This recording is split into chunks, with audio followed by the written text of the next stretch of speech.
Good afternoon and welcome to the May work session of the Cobb County School Board. As we do every meeting, we will start with the meeting with the Pledge of Allegiance. Pledge allegiance to the flag of the United States of America and to the republic for which it stands, one nation, under God, indivisible, with liberty and justice for all.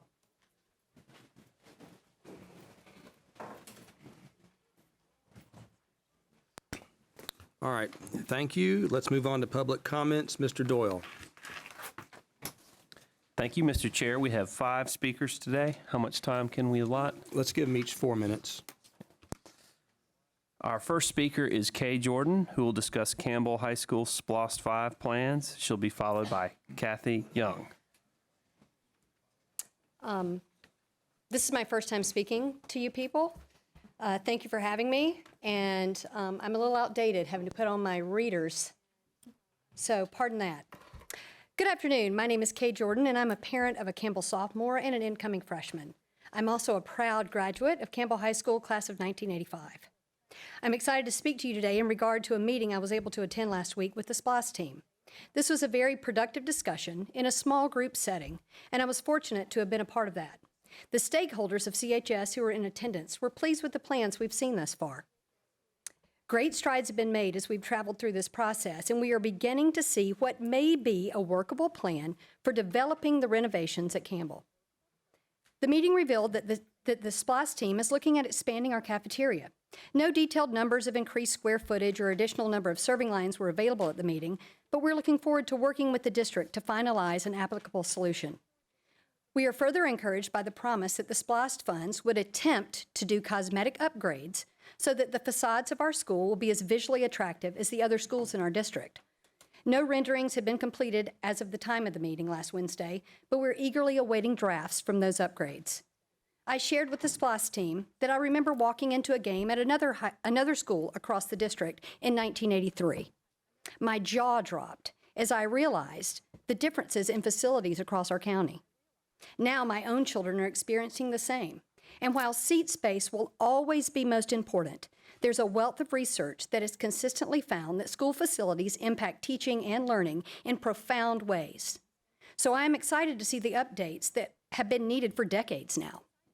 We are also encouraged that the SPLOST group with whom we met understands the need for a long-range plan in renovating the 55% of Campbell's 1960 sized and outfitted classrooms, which we understand can't be addressed in SPLOST 5 due to budget limitations.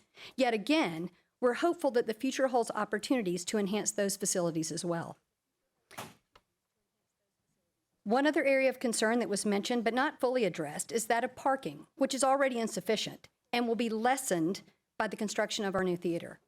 As this process unfolds, Campbell stakeholders wish for continued evidence that our council, the SPLOST department, and the county board members will maintain our commitment as a district to these 3 very suitable district belief statements.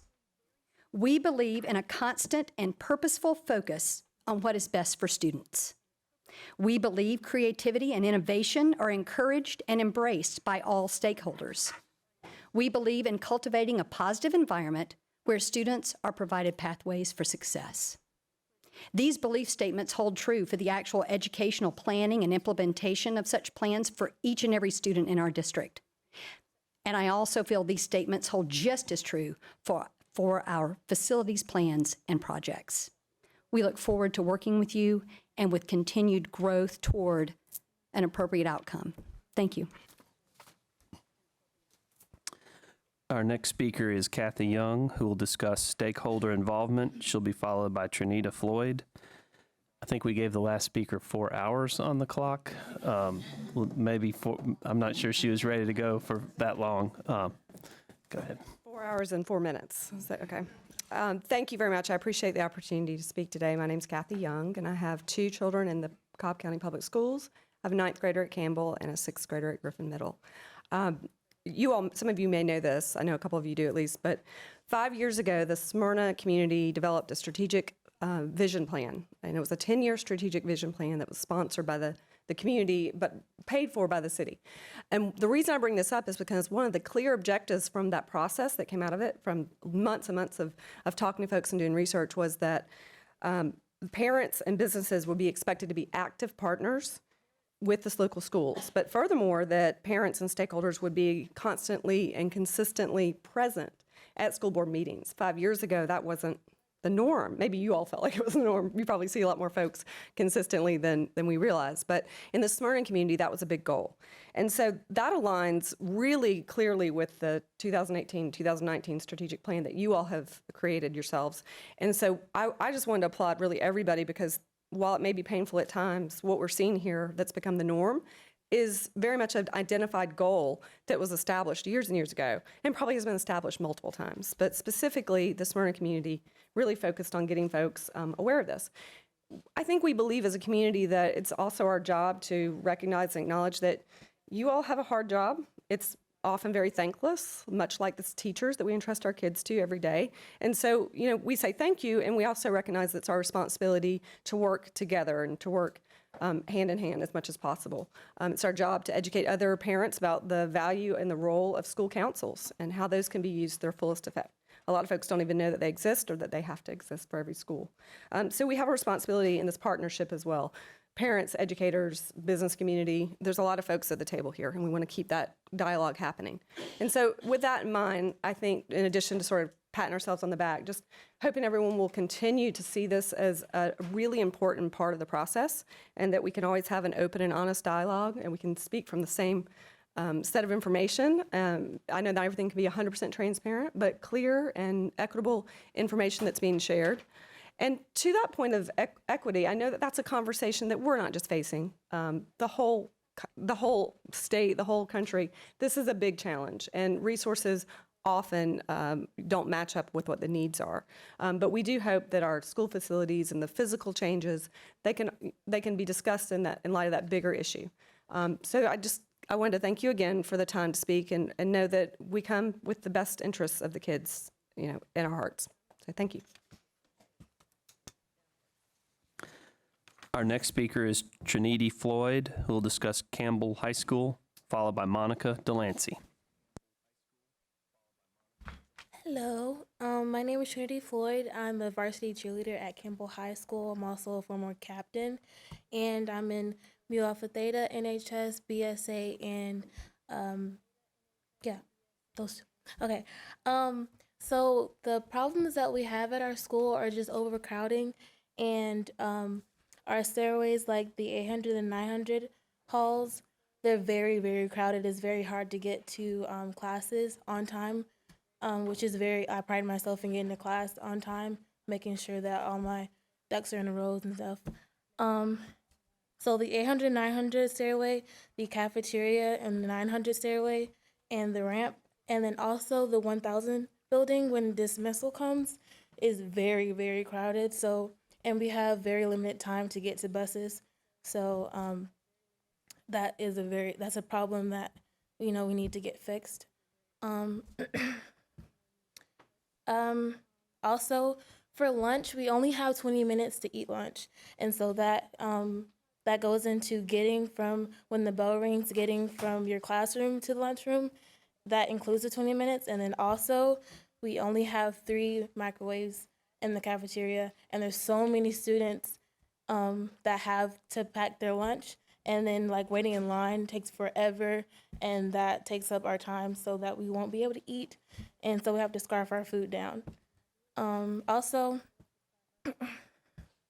the restrooms are also very crowded after after we get from 4th block and going to like use the restroom if we have practice or whatever. Like for me, my practice starts at 3:45, and so I have to rush to get to the restroom in order to change, and we have to wait in line because people are rushing as well, like volleyball and lacrosse and tennis and all that stuff. And so whenever we're waiting in line, it takes like at least 10 minutes. And then when we get into the restroom, sometimes it's like not enough tissue because there's so many people like using the restroom, and we just don't have enough time. Also, the senior courtyard, I know that there's been some talk about expanding the cafeteria, which is going to eat up some of the courtyard, but like for me, I'm a rising senior, and so like it'd be nice if like we could still have our senior courtyard and you expand the cafeteria, because there's so many, I know there's so many people that have to eat lunch because we only have A, B, C, D, and E lunch, because there's so many kids in the school. But like we just don't want our senior courtyard to have to sacrifice that. So if there's any type of way that you guys can structure that, that'd be nice. And also for me, for driving, I don't have a permit yet, but like one of the reasons why like I don't have a permit and I don't want to drive is partly because like it's very competitive to get a parking spot for going to school. So like I don't want to waste my time and get a permit and license and then like not have enough we don't have enough parking spaces for me to actually get a parking lot or a parking spot. So yeah. And also, a benefit to getting a bigger school for me, 30 seconds. I feel like if we get a bigger school, you can cut down on the class time because I know that Campbell and Pebblebrook have the longest class time. It's like from 7 to 8 minutes. And so if we get a bigger school, that cut down on the class time and we can have a little bit more extra time for classes. Yeah. Thank you. Our next speaker is Monica Delancey, who will discuss Pebblebrook Riverside Community, followed by Leroy Trey Hutchins. Good afternoon. My name is Monica Delancey. I wear many hats, no pun intended. This is my daughter, Breonna Perkins. She's a proud graduate of Pebblebrook High School, 2018. She's now a freshman woman at Bennett College in Greensboro, North Carolina. And I'll just start with just bragging on Breonna a little bit and about dual enrollment. While she was at Pebblebrook, she was able to take 29 hours in dual enrollment. She didn't even start until her junior year. So she earned 29 hours, and she reminded me when she finished 2 weeks ago that next year I'll be a junior instead of a sophomore because of those hours. And with that, that's going to save me a year of college, or she could double major, right? And she won't be overloaded with too many classes by taking being a double major. But she did those classes at Pebblebrook High School while she was in performing arts and the marching band. So I just wanted to just say that I'm very proud of her, and I'm glad she's standing here with me today. I also have a son. He attends Pebblebrook High School. He's a sophomore.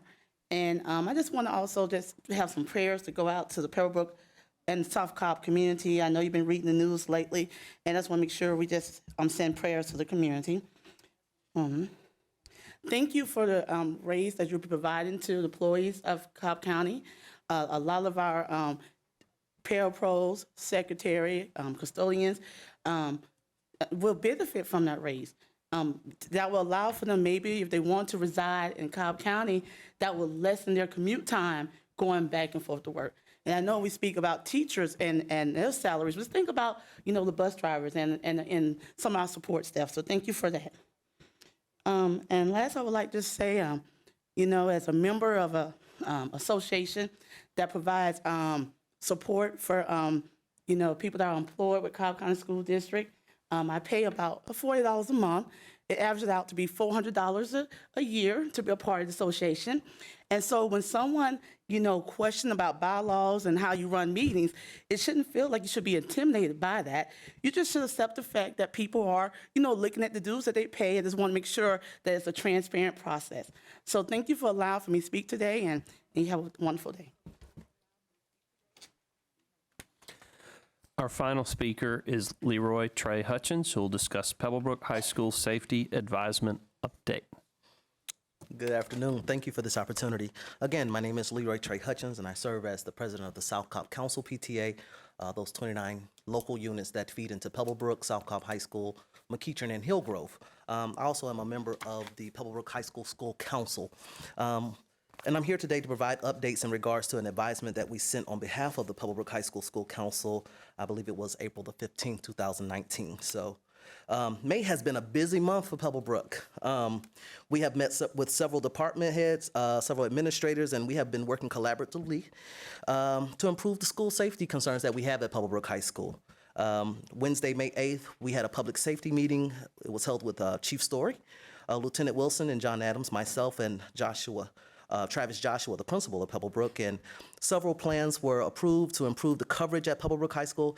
In addition, a follow-up meeting will be planned in regards to us having a walking tour to discuss additional safety measures as it relates to the campus for next year. So we're excited about that. On Friday, May the 10th, the SPLOST team, Nick Parker, John Adams, met with our school council as well as with the architect to discuss the pending SPLOST projects. And as a council, we like the direction in which many of the projects have evolved, and we look forward to seeing the design work. We are hopeful a more comprehensive plan to address the interior cafeteria capacity will happen in the future as we attempt to address those lunch periods and the number of lunch periods that we do have in the time that the children have to eat.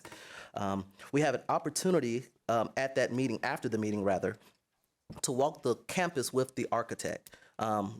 It was during the end of the school day, so she was able to see some of the challenges that we face in regards to school safety and being over capacity. And so we're hopeful that some of those things that she noticed, she'll be able to take back and include in that design plan. So it will be a more comprehensive plan to not just meet the needs of that particular SPLOST project, but also some of the other changing plans that the other changes that we have within the property. Lastly, we want to thank our board members, Sharice Davis and Bradley Wheeler. They attended our board member tour and luncheon that we held on this Monday. They were able to see firsthand the challenges that Pebblebrook face daily to provide our students and our staff a safe, clean, healthy learning environment. We're excited that they were able to come during the school day. They were able to see some class changes. They were able to walk the property and help us to come up with a comprehensive plan on how we're going to not just address our SPLOST projects, but address some of the safety concerns that our children that are coming from all over the district and our district children or our cluster children experience on a day-to-day basis. So we're excited about that. Hopefully some of the projects that we have happening as soon as this summer will help with improving and increasing the morale and the pride that we currently are in need of at Pebblebrook High School. On page 5 of the packet that I gave you, it has those updates. We've outlined those updates that we have so far. Like I said, May has been a busy month. Page 9, you'll see a summation of some of the things that we are still pending and holding and waiting to address as the summer progresses. So we are thankful and hopeful that things will work out so that we will be able to provide a safe and just a thriving learning environment at Pebblebrook High School. So thank you for your time, and we appreciate it. And I will see you next month with any further updates that we may have at that time. Thank you. All right, thank you to our speakers. Next, we have the approval of the minutes from Wednesday, April 24th, 2019, the board meeting, and the Monday, May 16th, 2019 board retreat. If there are no objections to approval, all right, then the minutes are approved. Now we'll turn to board business. Dr. Howard. All right, thank you, Mr. Chair. I hope everybody's doing well. Just wanted to spend a little bit of time to discuss a recommendation. Wanted the board to discuss it. As you see on the agenda, that names and subject matter be reflected in the minutes, effective June 2019. We at this school district has done a great job showing leadership and vision. What I'm asking to discuss and to vote on today is consistent with our beliefs and our core values. One of those beliefs is to promote family and community engagement. And with family and community engagement being critical for the success of our school, and also with our goals being listed here, this is consistent. I don't think it's, I would love to talk about it, but it seems like a win-win for everybody. We have to make sure that our community is heard, and there's no better way to make sure that we're heard as in hearing us and also recording it. So I would love to open it up for discussion before making a formal motion. Thank you, Dr. Howard. Any discussion? Okay, I'm not hearing any. Dr. Howard?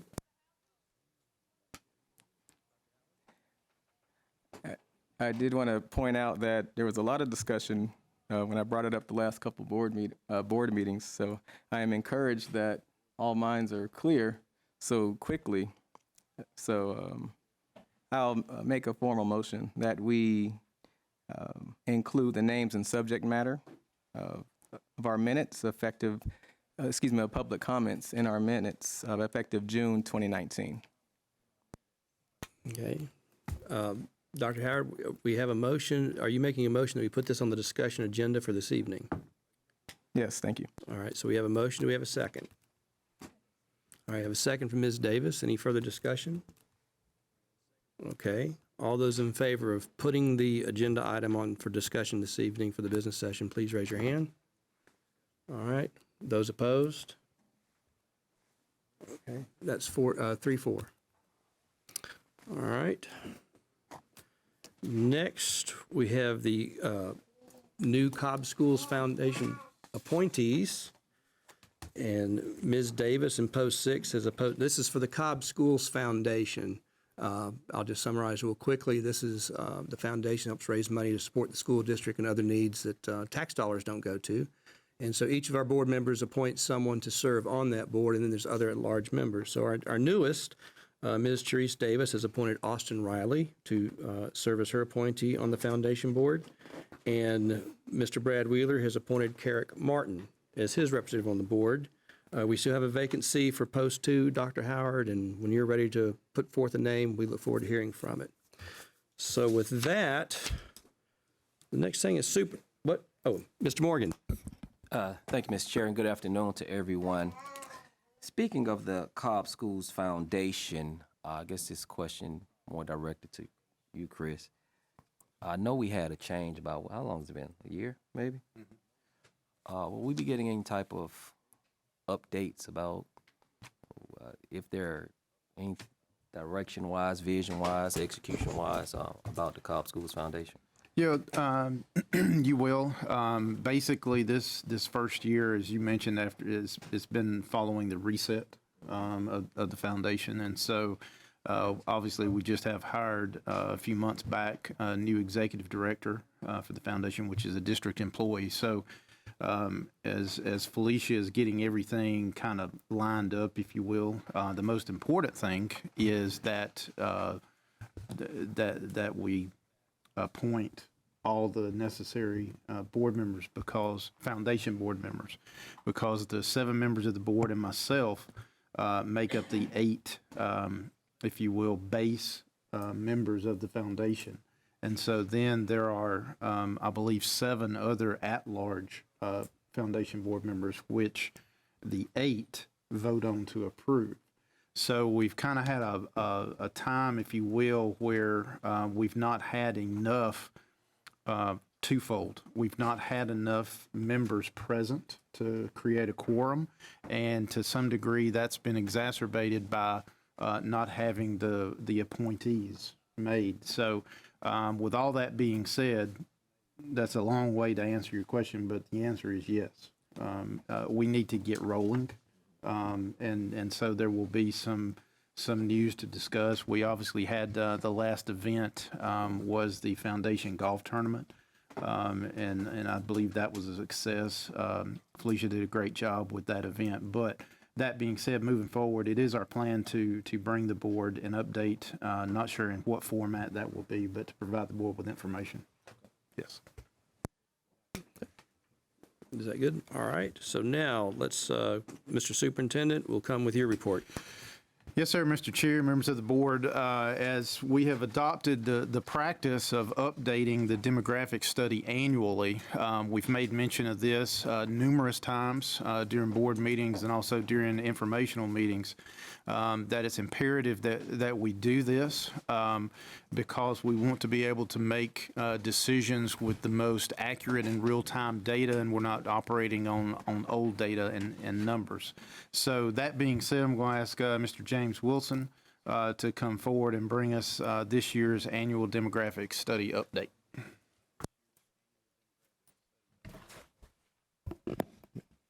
Good afternoon.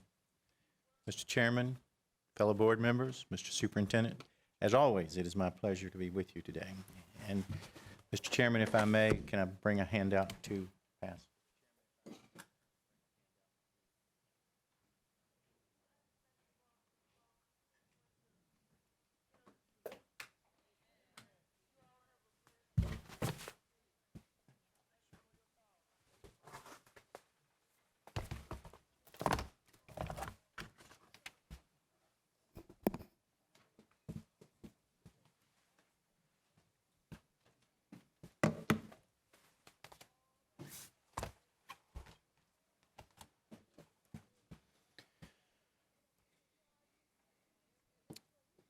As the superintendent stated, in 2015, we provided you with our first demographic enrollment forecast.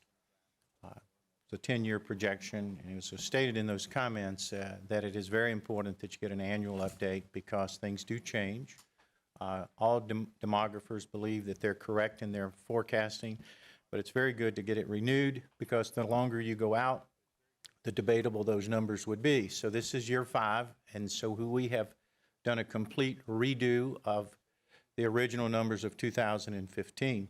I started this slide presentation with some recent articles from the Marietta Daily Journal, the Business Journal, Realtor.com, and others, because things are really changing in our economy in the last few months and last couple of years positively, but it has certainly changed the footprint of the potential enrollment for this school district and others.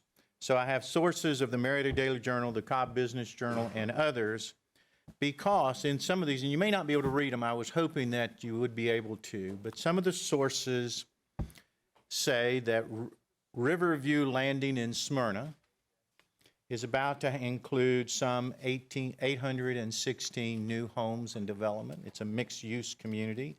Kennesaw is recently about to do the same thing of some 475 new mixed-use development projects. In the newspaper just 2 or 3 days ago, no, I'm sorry, it was in the Cobb Business Journal, where there's a development on Terrell Mill. So there's a lot of mixed use and a lot of building going on, residential building in our county. The senior housing market, of course, is continuing to boom and will continue to boom. Recently, there were 3 different locations across our county that were approved by the Cobb County Board of Commissioners. The Atlanta Regional Commission, which we are a member of, says that the market is strong. Certainly in outer counties more than those closer to the center of Atlanta. Some of that has to do with just simply more being built out, and the further you go out, the availability of land. And an interesting clip says, and I'm going to read this one to you because it is interesting, and that is that the millennials are taking over the mortgage market. According to a new analysis by Realtor.com, this generation now holds the largest share of new mortgages by dollar volume, and for 2 main reasons. They are buying more homes, and they are making smaller down payments. And that's a good thing, but certainly changes the footprint of Cobb County and Metro Atlanta and across the nation too. So I share this information as an introduction because things are certainly changing in our community. Anytime we do a complete study, we use multiple sources of data. And as you can see, this is the list of sources that we use. You can see that the ARC is one of them. The Atlanta Regional Commission is actually one of 12 regional commissions across the state. Cobb County is a member of the 10 and 20 Regional Commission of Metro Atlanta. All of this information on this PowerPoint tells you that we search and research to make sure that what we provide to you is accurate and research-based.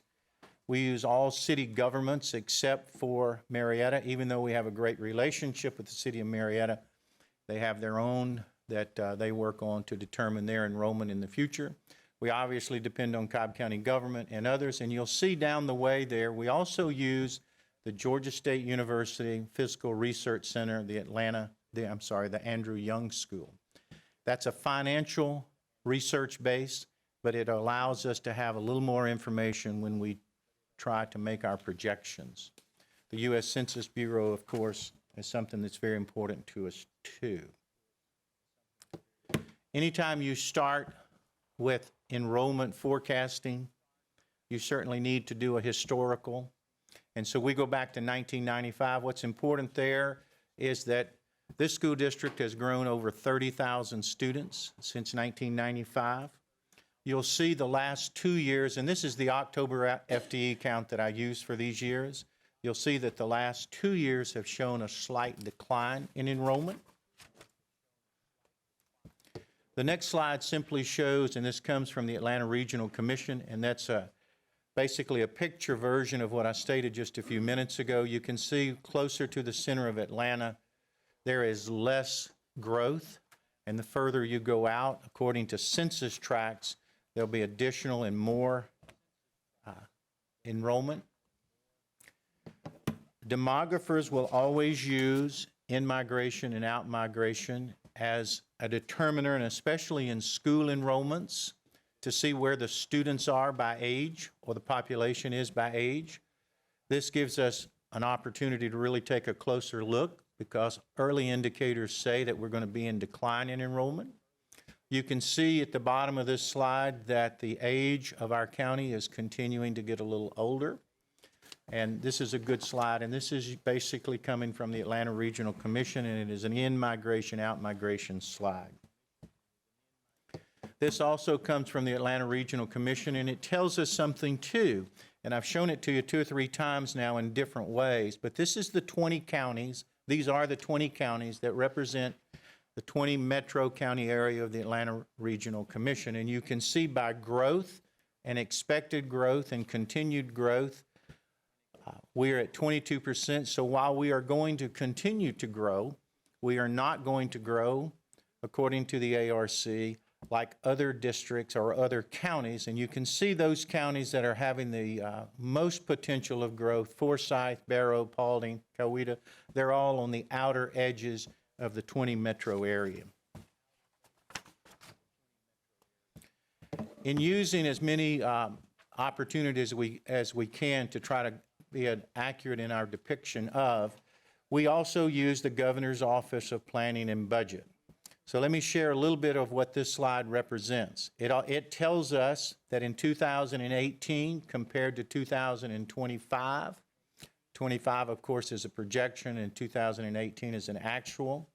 From 0 to 9 age group, in 2025, we're going to have less population than we had in 2018. It flips in the 30 and 40 and 50 age bracket. And then in the 60 through 80 plus, it again lets us know that we're growing and we're aging. So it's an indicator that we may be having less population in the younger grades and more population as we age. That's an indicator, is what that is. This is an important slide because all demographers will use fertility rates or live births, they call them both, to determine where we project and will project student enrollment. So what this slide is, and most of you have seen this before, is just simply saying these are the live births per particular year, for a particular year, moving it out 5 and 6 years, so when those students or those children may go to kindergarten and first grade in Cobb County, what's the ratios? My demographer the last 5 years has projected that, and you can see his projections, and he did want me to tell you that he was 99% correct over the 5 years, not necessarily correct every year, but over the 5 years, he was very, very close. And he takes great pride in some of the techniques and the formulas that he uses to predict and project future enrollments, and this is one of them. This is a slide that's really kind of important for a variety of reasons. It first tells, just as what I've been telling you already, that if you look at kindergarten, first and second grade, you will see that in 2012 and 2013, the number representing each of those grades, and then I took it 5 years out to 2017 and 18, and you can see that the enrollment of kindergarten, first and second grade was actually less than it was in 2012 and 2013. So I went another year to 2018 and 19 to see if that was a continuation, and you can see that it is. So that concerns us, and that tells us that we're going to be in decline in enrollment. But we're not forecasting that. So there's got to be another reason. So we went and looked a little bit deeper. So the red rectangle is an example of how this has changed. And I want to flip to this slide. It tells the same thing, but it's a little easier to read. So if you look where I've highlighted the 6 boxes, in grades 6, 7, and 8, in years 14, 15 through 18, 19, you're going to see something that really gives us a different indicator. And that is in grade 6, 2014, 15, remember what I was telling you about kindergarten, first and second grade. So when you get to grade 6, actually it's a little bit sooner than that, but I use 6, 7, and 8. When you get to grade 6, if you take those students and you follow them to the 7th grade the next year, the enrollment is actually higher. If you follow the grade from 7th grade students to their next year, and as school is about to end and have a short summer break, as they move to the next grade, it's increasing. Now, so why is that? Well, the first slide that I showed you, and the reason I wanted to show you that is one of the slides, one of the articles that I found earlier was saying in Cobb County, it's affordability of homes. It's affordability of housing. So I can remember those days when I was young and could barely afford to whatever with small children, and as I grew, I was able to afford more. I stayed in Cobb County my entire life or career, but I think families are choosing to come to Cobb because of the school district and other factors, but certainly because of the school district once they can afford to get here. Now, that's not in every case, but that's the only real reason that you can come up with that a school district that potentially is in decline in enrollment, that we're a county that is aging, and we're showing by every factor out there that we're having less families in the 0 to 9 mark, but your school district is growing as you get through the grades. And it's because of affordability and a quality of the school district. So I congratulate all of you for the success that you've been providing for my children and now my grandchildren. Another factor that we delve into, and we did it a little bit differently this year than we've done in the past, but we look at building permits. So what you see on this slide is 3 years of building permits by city government and county government taken right off the U.S. Census data reports.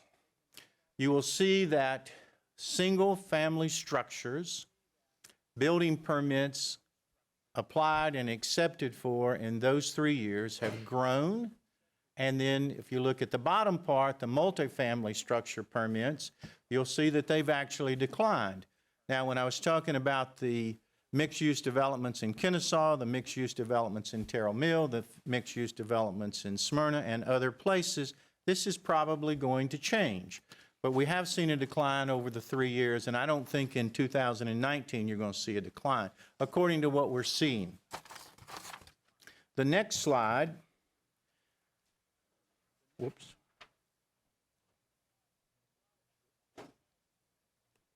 Okay, the next slide, we have done this differently. To try to illustrate and show you not only the building permits, but where they're located, I use my GIS person to put them on a map. Now, this is a little different than the slide previously because the slide previously was taken from the U.S. Census. These plots on these maps were taken from the city governments and the county government in our county. They all work very closely with us and provide us with these permits. These plots show from January 1 of 18 all the way through March of 2019. We went as far as we could before we had to start putting this together. So this is 15 months of building permits.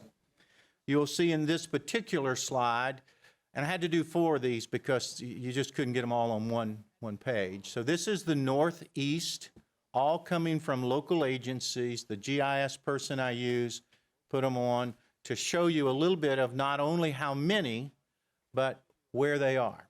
And we use the high school attendance zones in this case. We could have used the middle and elementary, but it was a little bit easier because those attendance zones are a little larger. So this is the northeast part of our county. You can see those school attendance zones. This is the northwest part of our county. So you see Allatoona, North Cobb, Kennesaw Mountain, and Harrison attendance zones. The dots representing a residential permit that was approved for construction between 2018 of January through the end of March of 19. And this shows the southeast high school attendance zones. And a note of just quick information here, not trying to count dots, but you can see Wheeler, Campbell, and Pebblebrook. And you can see that Campbell has some additional growth than maybe we projected a few years ago. So we plotted that so we could not only know, but to know exactly where they are.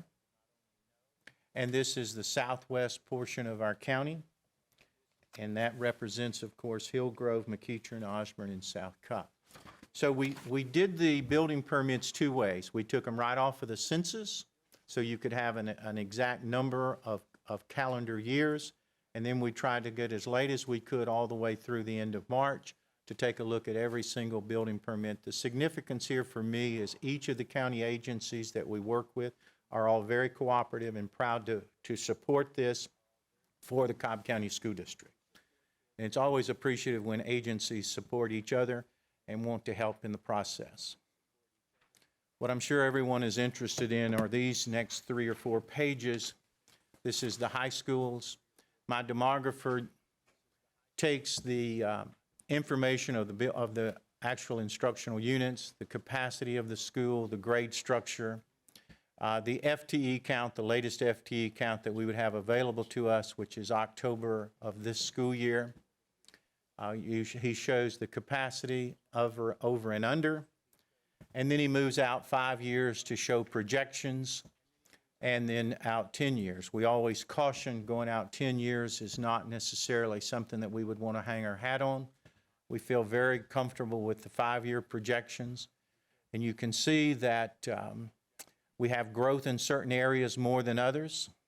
You can see from those building permits that I showed in the 4 quadrants of our county that growth is throughout the county. But you can see this is the high school populations as projected for 5 years. And while we may have missed on certain schools in the past couple of years or so, pretty well we're consistent throughout if you look at 5 years out. The next slide is the middle schools, and it's the same exact format. You can see there where we projected for the SPLOS 5 campaign, where we knew we were going to need a new middle school in Smyrna to help and support Griffin and Campbell. You can see that that's holding to be true. You can see where we've also looked at Dickerson and Dodgen, where there was a need there in SPLOS 5, and you can see that that's holding to be true too. In the elementary schools, the way he does this, to use an example, I'm going to flip to the next slide real quick because it's at the top. King Springs, he doesn't include Brown in that, even though you're utilizing Brown. That's a temporary, so you can see how over capacity King Springs is and will continue to be. And of course, you just approved a month or two back the building of a brand new school there that will hold the majority of these students in good stead. This is a slide that I've shown before. So we project out, and you can see the elementary enrollment. It is ironic that 2023-24 has the exact same number of projection as 2028-29. But again, trying to stay focused on 5 years out, you can, if you look back at some of our previous work, we would have shown you that that number was less. We were projecting that the elementary population was in decline. And all of our indicators really up until this year when we started delving deeper in a complete redo was telling us that. The middle school numbers and the high school numbers, while they're not exact, they're very close to what we've been sharing with you in the past. So the numbers we feel very comfortable with, and that's a good bit of our report. I like to end with 2 or 3 things. I truly believe, and I know I'm biased on this, and those of you who know me know that I've lived here 45 years and I spent my entire career here. I've got grandkids in the schools and all that. So if I'm a little biased, it's very true I am. But there's good things that's going on in the school district, and it continues to happen, and I believe very strongly that you're going to see continued growth in your population because of what you do, what the administration does, what the schools do. And so I like to complement that near the end of any report. In classroom utilization, parents will always seek good educational environments for their children. They are going to look for livable communities throughout Cobb. They're going to look for specialized programming, and you have that. You have livable communities throughout our county. There's movability, there's mobility, and there's walkability. And people like to be able to walk down to the store. They like to be able to let their children walk. Now, it may not be as safe today in the general world we live in, but people like to live close to their schools and to be able to move about. And you have that in this county. You have specialized programming that really helps schools. You have magnet programs that are second to none, and I always like to compliment the superintendent when he took control of this several years ago, and that is school choice. School choice has been around a while. You have a House Bill 251, but it's really important to have a great plan for that. And you in Cobb County, and I can tell you many other districts do not, but you in Cobb County do have a good plan for that. Now, just a brief and very quick recap of what I've said. There are multiple factors that are influencers in considering the enrollment projections. It is historical enrollment, it's live births, it's fertility rates, it's in-migration, out-migration, housing trends, building permits, the economy, mortgage rates, school choice, and the attractiveness of our community. For the past 2 years, there's been a slight decrease in the student enrollment district-wide. According to the ARC, Cobb's population will continue to grow, but of the 20-county metro area, it is going to grow the slowest of the 20. According to the Governor's Office of Planning and Budget, the population will continue to age, just like me, I guess. The original 5-year forecast on live births was 99% to actual. Kindergarten and first grade enrollment show decline from 1 year to the next. Beginning in the 4th grade, you'll see a change in that. Building permits continue to have modest increases from 1 year to the next. 5-year enrollments are strong, consistent with previous projections, except for elementary enrollments, which are now increasing, and we had not projected that to the level that they are. The school district, with the successful passage of SPLOST 5, has positioned itself to address the housing needs of students across the district. The signs, and I put this in here every year, but the signs of the economy recovering continues to be positive. Remember, I used the State Fiscal Research Center because you have to take a look at your finances, because he will tell you very quickly how you're going to grow. If the economy is good, you have a good chance of continuing to grow as a county. Growth is occurring throughout the county. While it's more heavier than in some places than others, according to building permits and just driving around as we always do. And Mr. Scammerhorn, I drove in your area just yesterday on Mars Hill Road. That property has been for sale for multiple years, and now it's a big pile of dirt because they're bringing in a big development. Mr. Chairman, that concludes my report. So thanks, James, for the presentation. Is Steve here? I didn't see him, but Steve Salmon? yeah. No. So I always like to throw out the story that way earlier in my career, as Mr. Chastain has termed the machine, the Wayback Machine.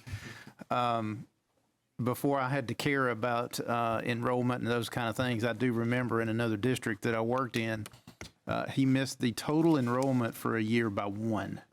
And I am consistently amazed at his accuracy for what he does. He definitely demonstrates that he is a master at his skill.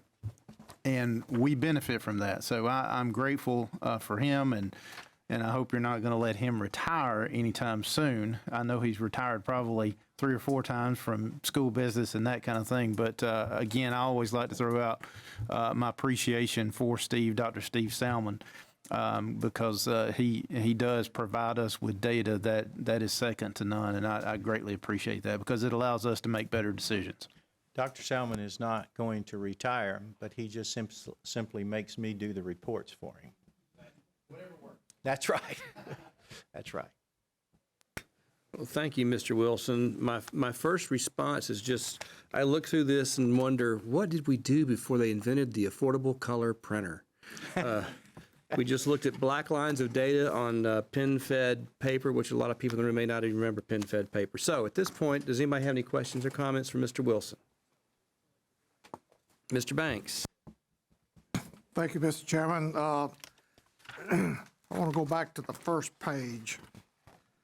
Got a question about the Georgia State University, the Andrew Young School Physical Research Center. Is this? How do I get that? There you go. Thank you. Sorry. Okay.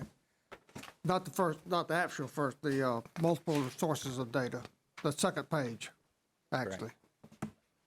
There we go.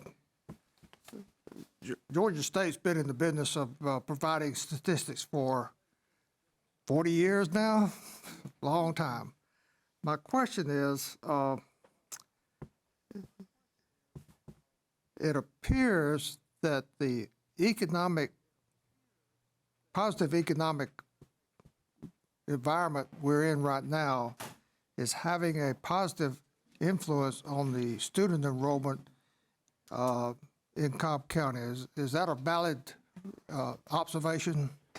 Yes, it is, and it's a compliment to the Georgia State University Physical Research Center, and they do this for the entire state. We use them often, and it's interesting when I was speaking with them and getting their reports for this presentation, I noticed that when they do their forecasting of our financial stability, they also use the Governor's Office of Planning and Budget along with Moody's and others. So in doing that, what they project is an annual growth of personal income for the last 5 years, and they show that to project even further is going to be right at 5+%.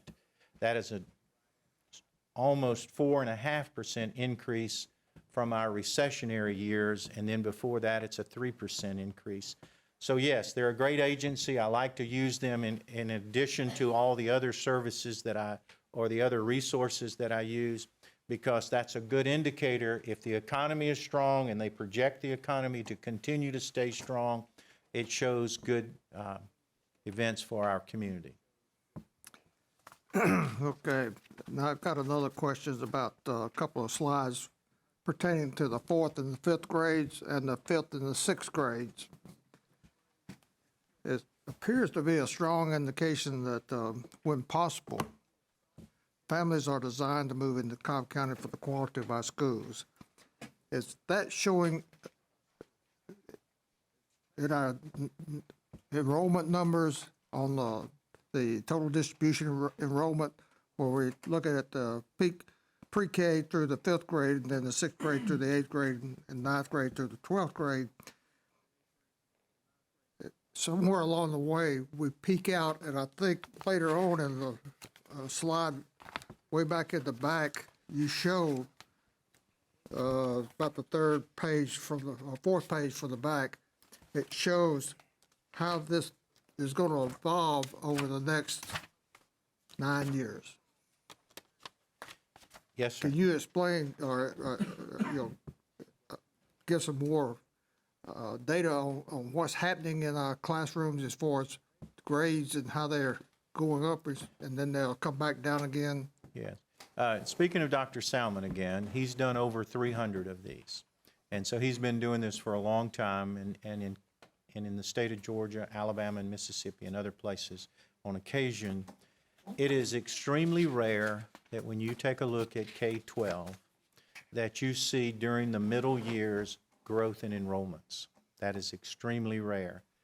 So where we were looking earlier in our years and we saw this indicator to us that kindergarten, 1st, and 2nd grade was just simply less, if you look back 3 or 4 years or 5 years like I did, that's a concern to us, and that would tell us that your enrollment is going to decline. And then as he did all the formulas and he did all the work that he always does, and he starts seeing that we were that maybe that wasn't necessarily correct, that there was certainly enrollments going to increase in the elementary years, we had to look and see why. So we started looking from one grade to the next. It is very rare if you took a K-12 school district, any school district you wished, and you looked at their 5th grade to their 6th grade, it would normally be all the way through high school, it would normally be a little less or about the same. It's rare that you would see that there's growth there. So we talked about that. This also outlines, Mr. Banks, that another very important reason of doing an annual update, because if we had not done an annual update and we just base it on projections, what this anomaly would have shown is it looks like we're growing, like the district is growing from year to year to year in enrollment, and in fact it's growing during the middle of the year. And why that's important is because, again, it seems to be unrelated somewhat to the growth of the county, because if you remember from the slide, Cobb is slated to be the slowest growing county in the metro area, tied for the slowest. So that being said, I think it's very important for us to realize that the school district is the magnet, because as Mr. Wilson, talked about, growing in the middle of the year is because families have a desire to move to Cobb. Now, granted, it's not all of the reason of the school district. That's not the total reason, but it's certainly a huge indicator, because people want to get their kids in the best place to teach, lead, and learn. And it's just better in Cobb. I think I've said that before. But I will agree with you. Yeah, so that's, again, in all seriousness, that's why it's so important for us to do an annual update, so that we do understand how this growth is occurring, where it's occurring, and why, more importantly, it's occurring. Because you could deduce, if you mistakenly said, oh, well, we're growing from year to year, the district is growing, you could make some mistakes and miscalculations, perhaps where you needed additions, modifications, and those kind of things, construction related, because once you build an addition and a modification, it's kind of hard to take it apart and move it somewhere else. And the slide that you got, you're displaying there, does show eventually, in years in the future, that we will have possibly overcapacity in some of our schools. Yes. But if you take them as an aggregate, we're headed for overcapacity, but it's going to be 5 to 6 years before you really have an effect. But and the problem we'll get into is equalization.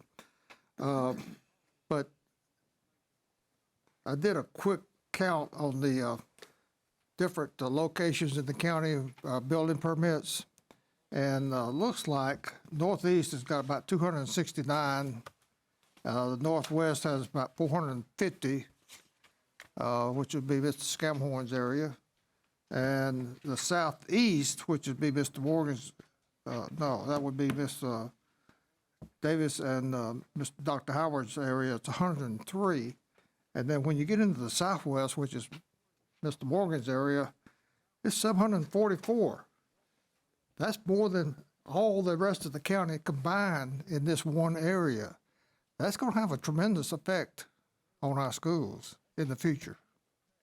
Mr. Banks, I agree, and that's the reason we chose to, I chose to have my GIS person plot them on a map, because I usually just bring with me the building permits and a big notebook to show that I have them, but we wanted to try to demonstrate it a little bit better, so we broke it down, because we need to break it down, because when you do forecasting, Dr. Salmon is very good, and he can really forecast for the district, but I've got to get him to forecast for the school. So we have to break it down. He's very good at that too. So we chose not only to break it down, but to actually show you where they were. And I think this is a better visual than we've done in the past. And I'll have to say this has been a tremendous improvement on the demographic studies we've had in the past, which have also been very good, but this is a lot more information. I've still got a lot to digest in here, so I do appreciate you presenting this information to us. And thank you for those kind words. And obviously, this was a complete redo, as we shared. Others have been rolled over. This was a complete redo, and you did allow us 2 additional months in order to get this work accomplished, and we thank you for that. Any other questions or comments? Dr. Howard? Thank you, Mr. Chair. Mr. Wilson, I really appreciate the presentation, and I also appreciate being able to kind of sit down with you and go over in detail how you come up with this information. It really, it makes me feel more comfortable knowing that you're digging into all of the details to make sure that we have as accurate of information as possible. Because a lot of people, when they look at numbers, they see numbers. When I look at numbers, I'm thinking about actual people, like children. And I'm kind of blown away, you know. A question I have is, do you have information handy from your last, I guess the last 5-year report? Do you have that information handy? Because I think it helps to tell even a greater story, because I think you did an amazing job here. Can you do me a favor and help me go to the district projection summary high school page? I just have a couple of questions on that. Sure. The district's projection summary high schools, yeah. That's it. Thank you. Just to make sure I'm on the same page with you, when I'm looking at the 2018, 2019, and I'm kind of looking down at the different high schools, can you help me kind of identify specifically which high schools are like, will kind of go into the top 3 as overcrowded? Because I want to make sure I'm looking at these numbers correctly. Okay. I like to go 5 years out. Sure. So I'm speaking from the middle of the page, 2023 to 2024. Okay. That's a 5-year projection that Dr. Salmon put together. Campbell, you will see, has a need for about 667 more seats. I'm sorry, that's not stated correctly. Campbell shows that we'll be projecting that enrollment to be right at 3,300, exactly 3,304, so that would be one. Pebblebrook High School is another, that's showing that it's going to grow continually. And then you'll see if Pebblebrook, and I don't like to go 10 years out, but we do project Pebblebrook to level off and then be in a slight decline if we go 10 years. And again, that's very unpredictable, so we like to stay with the 5. And then you'll also see, and I'm looking down just like you are, then you've got Wheeler, Hillgrove, Lassiter, McEachern, and Osborne all over capacity in those years. Okay. And if I'm looking correctly at that column that you mentioned, next to it has the actual number. And so am I to look at that as actual number of students over the current capacity? So when I see Campbell High School, I'm looking at 667 students over the capacity as it stands today. Would that be correct? Yes, if you go using the same slide and the same information, and if you start from the left, the third column will show current sitting capacity of 2,637 students. Okay. You look at the FTE count going over 2 more. The current FTE count was 2,895. That's the October FTE count. If you look at the March FTE count, you'd see a different or a lesser number, but that's irrelevant. And then you will go on out 5 more years and you will see 3,304 is the projection, and that's utilization factor of 125%. Okay. And would you happen to have the 2015 numbers handy? Because I think Campbell was kind of in over 100% capacity then, and then in 2018, 2019, we're at 258 students, and then looking at 5 years from now, 667 students, that's the size of a lot of folks' high school, and that is our number for overcapacity. It just seems like an alarm, kind of sounding an alarm here, like we have an issue. So I just didn't know if I'm feeling a sense of urgency, and when you see these numbers, I'm just wondering kind of qualitatively, what does that do for you? And maybe... No, it's okay. Yeah. I don't have the 2015 report in Sure. front of me, so I have a few notes from that, but I didn't bring the report. Obviously, we knew these type of numbers were possible, and so when we planned, or when the district planned SPLOST 5, we planned for construction and adding on to each of those schools we talked about. Okay. Because I see 667 and I see 972 for Pebblebrook. Roughly, just so I can understand my calculations, how many classrooms would be necessary to house 600 to 900 students? Because of course, this impacts a lot of other decisions that we make. And I'm sure we want to be good stewards of taxpayer money. We want to make sure that we're making those decisions well. So, I don't know if you're the one making that decision, but I'm just curious. How does that convert to classrooms? I've been a participant in that, but obviously there's the administration is working just that, and they depend on these numbers to assist them with their planning.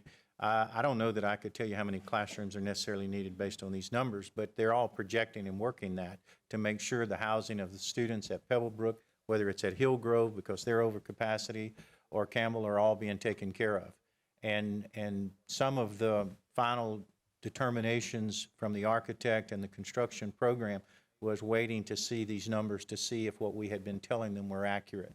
And we, as I think you are aware, we were still working these numbers as long as 2 weeks ago. I asked Dr. Salmon, and we compliment him, and there's good reasons to do that, but he constantly works this. And it's just 3 days ago, I guess it was, that Terrell Mill mixed-use development came out. You've got to keep working this because things will change. So has SPLOST 5 been put in place to take care of Pebblebrook and Campbell as far as the number of students that they'll be needing to house over the next 5 years? Yes, it has. Okay, anyone else? Okay, Ms. Davis.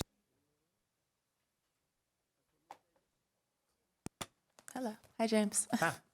I wanted to ask you, and I know we spoke about this before, but if you could shed some light on when those big projects happen. And we have one coming up in Vinings. I don't know if you know about that one, kind of right there in the heart of Vinings, and a big mixed-use project. How many kids we usually yield from those projects, and especially considering that there's no such thing as like, oh, it's a townhome, it's a condo, and there's not going to be a lot of kids there because, families are living in all kinds of dwellings. So could you talk about that a little bit? There is a formula that we use.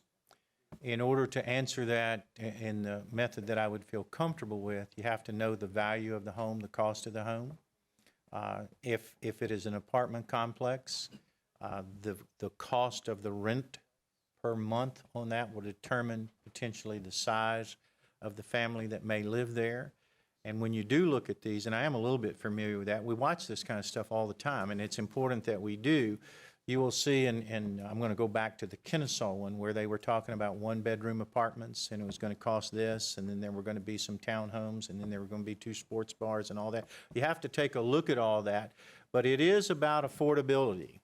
So apartments or houses or condos, the size of the family may be determined by the value of the property and that's kind of what we've been talking about, where affordability of housing can be difficult in most areas now of our county, including Vinings. So.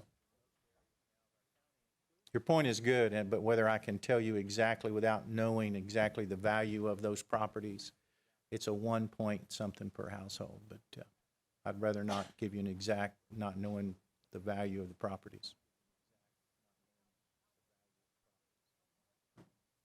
Okay, anyone else? All right, Mr. Wilson, thank you so much for your, Dr. Howard. Hey, a couple of questions here. I was at the demographics page looking at age. Can you just speak to kind of our 60-plus population in Cobb County, just so we could get a good sense of what we should project? I kind of had here about roughly 18% for us 60 and up, and then looking at going up to almost 24, 25% by 2025. Could you give me a sense of what you're seeing in those numbers? I believe you're referring to the page that is titled Population Trends. Yes. Where I pull from the Governor's Office of Planning and Budget. And the Governor's Office of Planning and Budget actually projects out to 2050. We don't use those numbers typically because we don't believe that it's of value going out that far as predictability would be concerned. So in this case, I went out to 2025 just to get an indicator to use to determine really, is the county continuing to age? So if you looked at the complete spreadsheet from the Governor's Office of Planning and Budget and went out to 2050, it doesn't change. It continues this pattern. So you can just see, and we look at this, and Dr. Howard, this is an indicator. And what I've shared with you today and the entire board have been multiple indicators. And this is just simply one indicator. So going back to the left-hand portion of this, it truly relates to the slide that showed that the kindergarten and first and second grade and enrollments in this county were going down as well. This gives an indication as to potentially why, and that it may continue for a while longer. None of this really surprised us. Those of us who have lived here a long time realize that the county is aging. That's why you see the multiple 55 and older complexes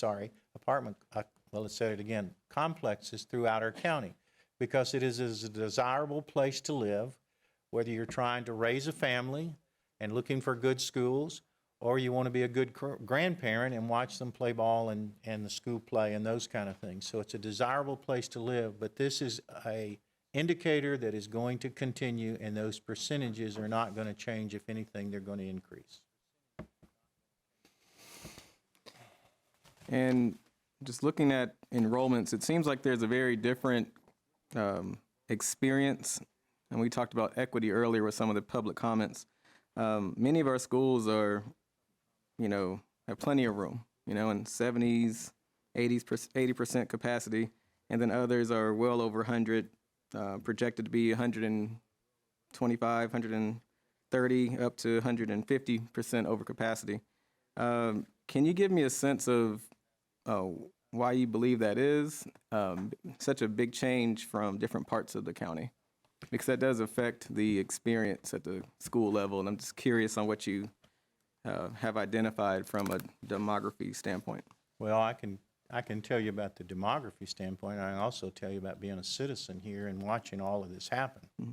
So there was a time in the 1980s that I sat in Griffin Middle School Theater when the superintendent at the time, Dr. Toko, was explaining to the Wills and Campbell parents that he was going to close one of those schools for lack of enrollment.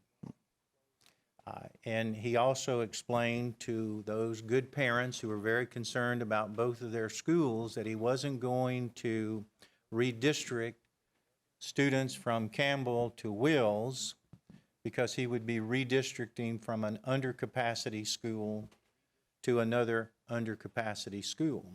We also closed at one time in our history Osborne Middle School for lack of number of students, and that is the exact same area today that we're looking to build a new school because of the growth. If you look at Lewis Elementary School, where my children went, and it's one of the ones that's in has a considerable amount of capacity. When my children were there in the 4th and 5th grade, they were in a portable classroom because the growth was heavy.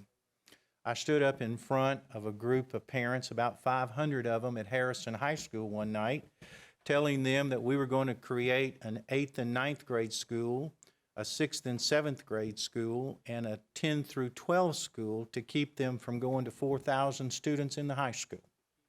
So the growth patterns have been consistent throughout this county. What you have now is you have it swinging back.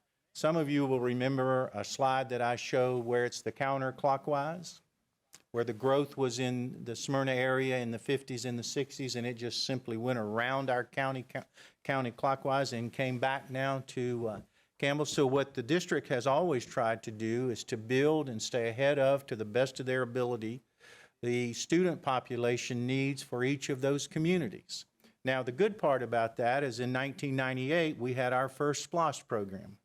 Before that, schools went on double sessions and extended days and all types of formats because there was no other way to take care of it. So now in SPLOST 5, you have the opportunity to take care of the growth where it is today. Just looking at trends and feeder patterns, Campbell High School, the two major schools that feed into Campbell High School is Campbell Middle School and Griffin Middle School. Yes. And again, just looking at classroom experiences, it seems clear that we have students who will matriculate through one of the middle schools at Campbell and Griffin, grossly over capacity numbers, and then move into high school that's grossly over capacity. Literally can go a period of 8 to 10 years, 6 to 8 years in that environment.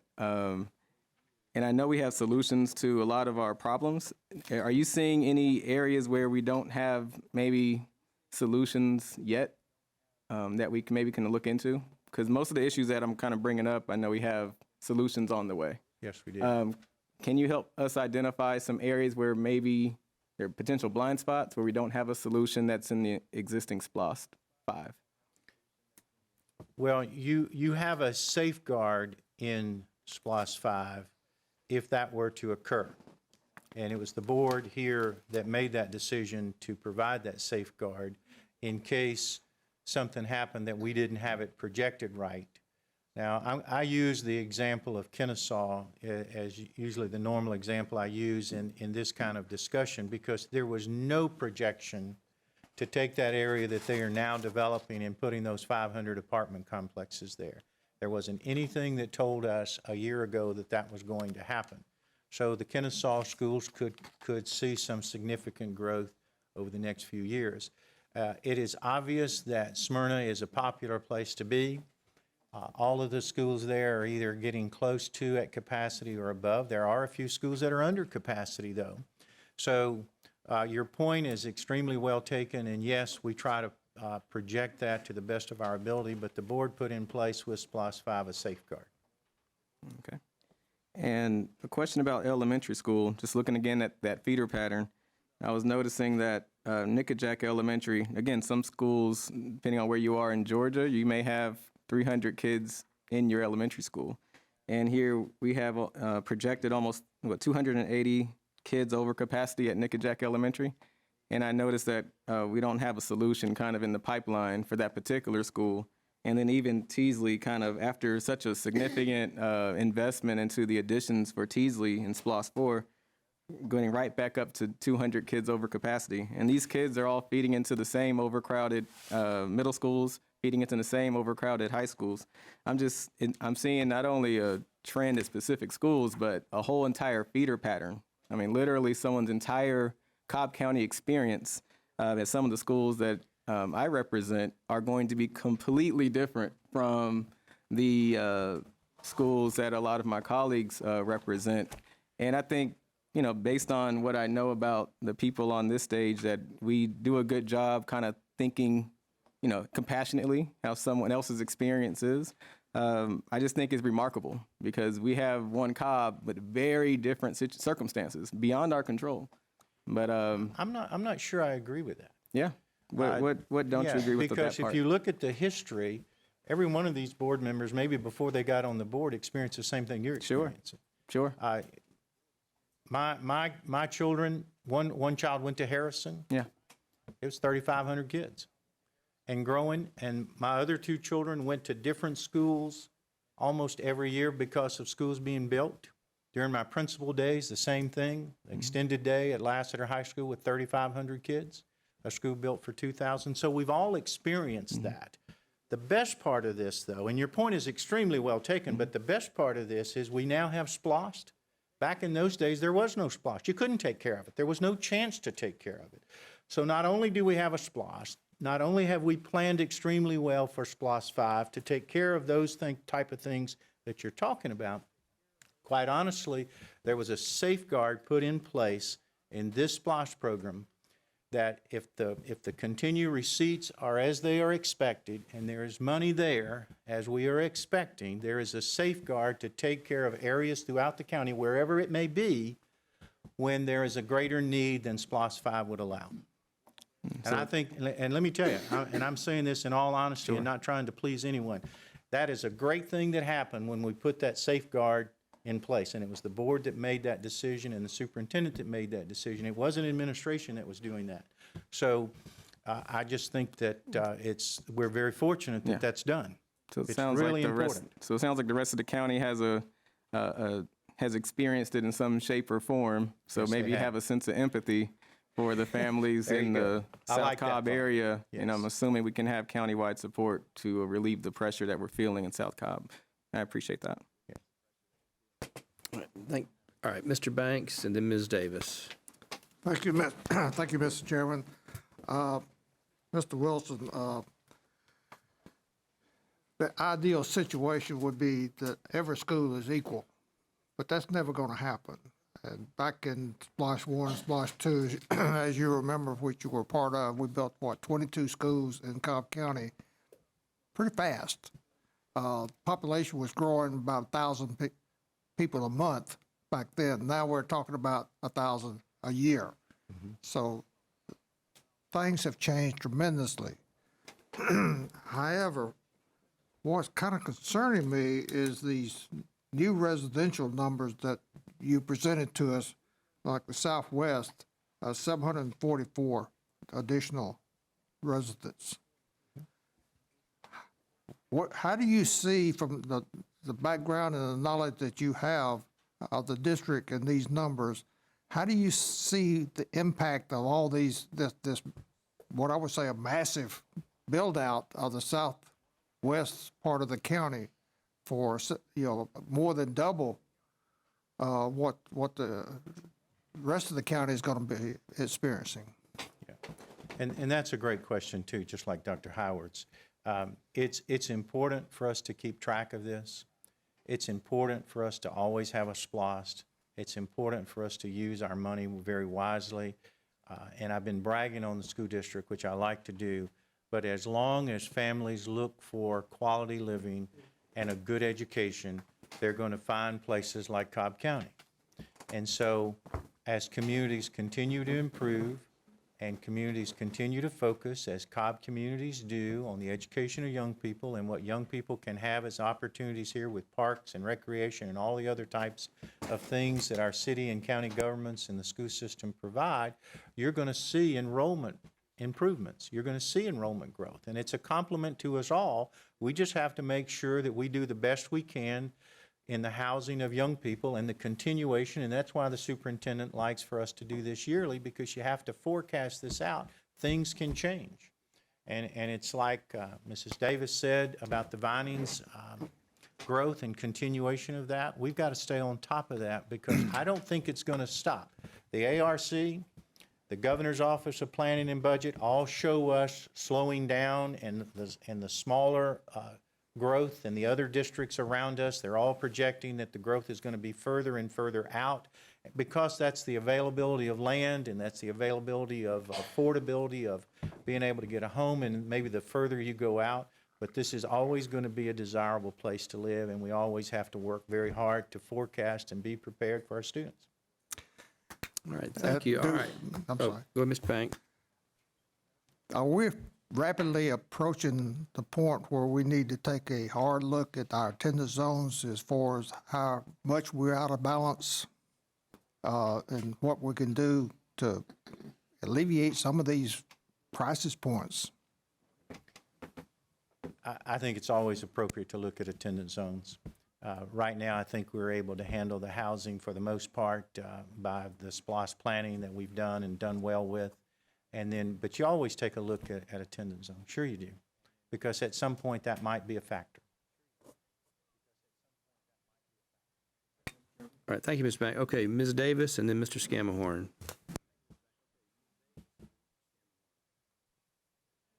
You don't have anything? All right, Mr. Scamahorn. Thank you, Mr. Chair. Mr. Wilson, you brought up a little bit of a historical perspective. My children went through Cobb County and my grandchildren went through Cobb County. And before I became an educator, which is, I can't believe, almost 25 years ago, do you recall at the high point how many trailers we had across the county approximately? In SPLOST 1, and the superintendent is correct, is over 800, but in SPLOST 1, our byline said if you will allow us to bring this to the voter and you approve that, it will help us to greatly reduce our dependency on portable classrooms. There were over 600. At the time, we were growing 3,000 students a year. So while we were trying to build, one of you said the number of schools that Mr. Banks said the number of schools we built 12 new schools in SPLOST 1, and we still added more portable classrooms because of the growth that was occurring. So, Yes. do you recall what the number one concern of parents at the time were? The portables. Get rid of the portables, yes. Right. Do you recall if we were in debt? Yes, we were. Lots of, You're not in debt anymore. for some time. So back then, and I believe you might have been in the system then, so we not only had a tremendous problem with portables, trailers, but we were extremely in debt for, I'm thinking, tens of millions of dollars. Oh, yes. Mr. Scamahorn, I do tend to be the historian around here on occasions, but I do remember, and here's the thing. Back before SPLOST, we would do a bond usually for $25 to $30 million every 2 years, which didn't help at all. I mean, it was good that we had it, but trying to create environments for kids with these bonds of that small amount. And then in 1995, we did the $230 million bond to try to get out of some of this. So and they usually did those bonds for 20 to 30 years. So in 1995, there was a $200 million plus bond that had to be paid back over 20 years. With SPLOST 1 and SPLOST 2, you paid it off. And there's not a district around you that can make that statement. Do you, and Mr. Brad Johnson may want to answer this, but I'll test your knowledge. Do you, are you aware of what our credit rating is today? Yes, I am, but I think Brad should answer that and take credit for the credit rating that you have. Mr. Johnson? It's a AAA credit rating. AAA, is that the highest? That's the highest. How many school districts in the nation have that highest AAA rating? Very few large school districts have it. Several more in Georgia have it, but across the country, very few have it. Very few. Okay. And I appreciate you answering my questions and indulging me some historical perspective, but as the old saying goes, we've come a long way, baby, and we've got a long way to go. And we still have, even though we have SPLOST, SPLOST still gives us a finite amount of money that we have to spend as wisely as possible. And if we're fortunate enough that those in the room and those watching can support us when SPLOST 6 will be coming up in a couple of years. It's going to become very fast. So it would behoove us to work together, try to identify what needs have to be taken care of in SPLOST 6. Also, wouldn't you agree? I certainly agree. Okay. Thank you, Mr. Wilson. Outstanding report. Thank Mr. Chair, I yield back. All right, thank you, Mr. Scammon. Ms. Davis. Okay, Mr. Wilson, thank you for the presentation, and I'm sure that if anybody has further questions, you're available. We just got to look you up. Thank you. Thank you, Mr. Thank you very Superintendent. much. Yes, sir, Mr. Chair, members of the board. As Jennifer Lawson comes forward, I'm going to kind of introduce this. This is the first of a two-part presentation. It is labeled Early Literacy Update, which will be mainly focused in the second part, which will be at another meeting. But wanted to give you a quick update kind of as we're closing down this school year, what students and parents will be able to take advantage of over the summer leading up to the early kindergarten and early literacy update that we bring you in a month or so. Mr. Chair, members of the board, Mr. Superintendent, I bring to you today the first part of a two-part literacy update. We typically provide the data portion of the literacy update to the board in September. This allows us to curate formative and summative assessments and summer learning extension program data so that we can collect, compile, and analyze in order to provide a comprehensive literacy update. We recognize, though, that summer months provide an incredible opportunity to extend learning through enrichment and accelerated intervention programs specifically designed to meet the needs of our students, as well as personalized professional learning opportunities for our dedicated staff. The purpose of today's presentation is to familiarize the board with some of the learning opportunities the district affords our students and staff over the course of the next couple months. In the fall, we will provide the data collected from some of these programs as well as others to evaluate impact and identify areas for potential growth moving forward, specifically related to literacy in this case. Before we begin, I would like to remind the board this is not an exhaustive list of all the district has going on for students and staff. Rather, this is simply a representation of some of the key learning and professional development events the district will provide this summer. Some of you may be familiar with some, but we are excited to introduce others. I would like to begin with a brief overview of the student-centered opportunities and resources. Annually, our Office of Special Education, under the leadership of Assistant Superintendent Dr. Tracy Doe, facilitates an extended school year program for our students with disabilities who require this service. Extended School Year, or ESY as it is often referred to, provides opportunities for our special education students who have shown significant regression when consistent instruction cannot be provided. ESY is held between June 10th and July 11th, and approximately 550 students will attend one of the following sites: Clarkdale, Hayes, Sedalia Park, Kennesaw Mountain, or Haven. We have approximately 80 dedicated and highly trained staff members who work in this program to provide this service for our students. The next program is one you may be familiar with, and that is our district summer school program. The program targets our middle and high school students who were not successful in passing a course during this school year. The program provides students an opportunity to retake the course they failed so that they can remain on track for on-time graduation. The program is being held at Cobb Horizon this school year. The program runs from June 12th to June 27th and is tuition-based. We typically have between 300 and 350 students access this program and approximately 30 staff members to run it. It is worth noting that this is but one summer school opportunity available to our students. For our students who choose to pursue a purely online format, we have the Cobb Virtual Academy under the leadership of John Floresta, where more than 2,000 students choose to enroll each summer. At your seat, you have a SummerLink postcard that looks similar to this, advertising SummerLink resources available to all our families. These postcards were delivered to schools and many of our community partners, including preschools located in Cobb County, pediatric offices, and the grocery stores. Our families have received call-outs and emails to remind our stakeholders of these great resources that they can access 24 hours a day.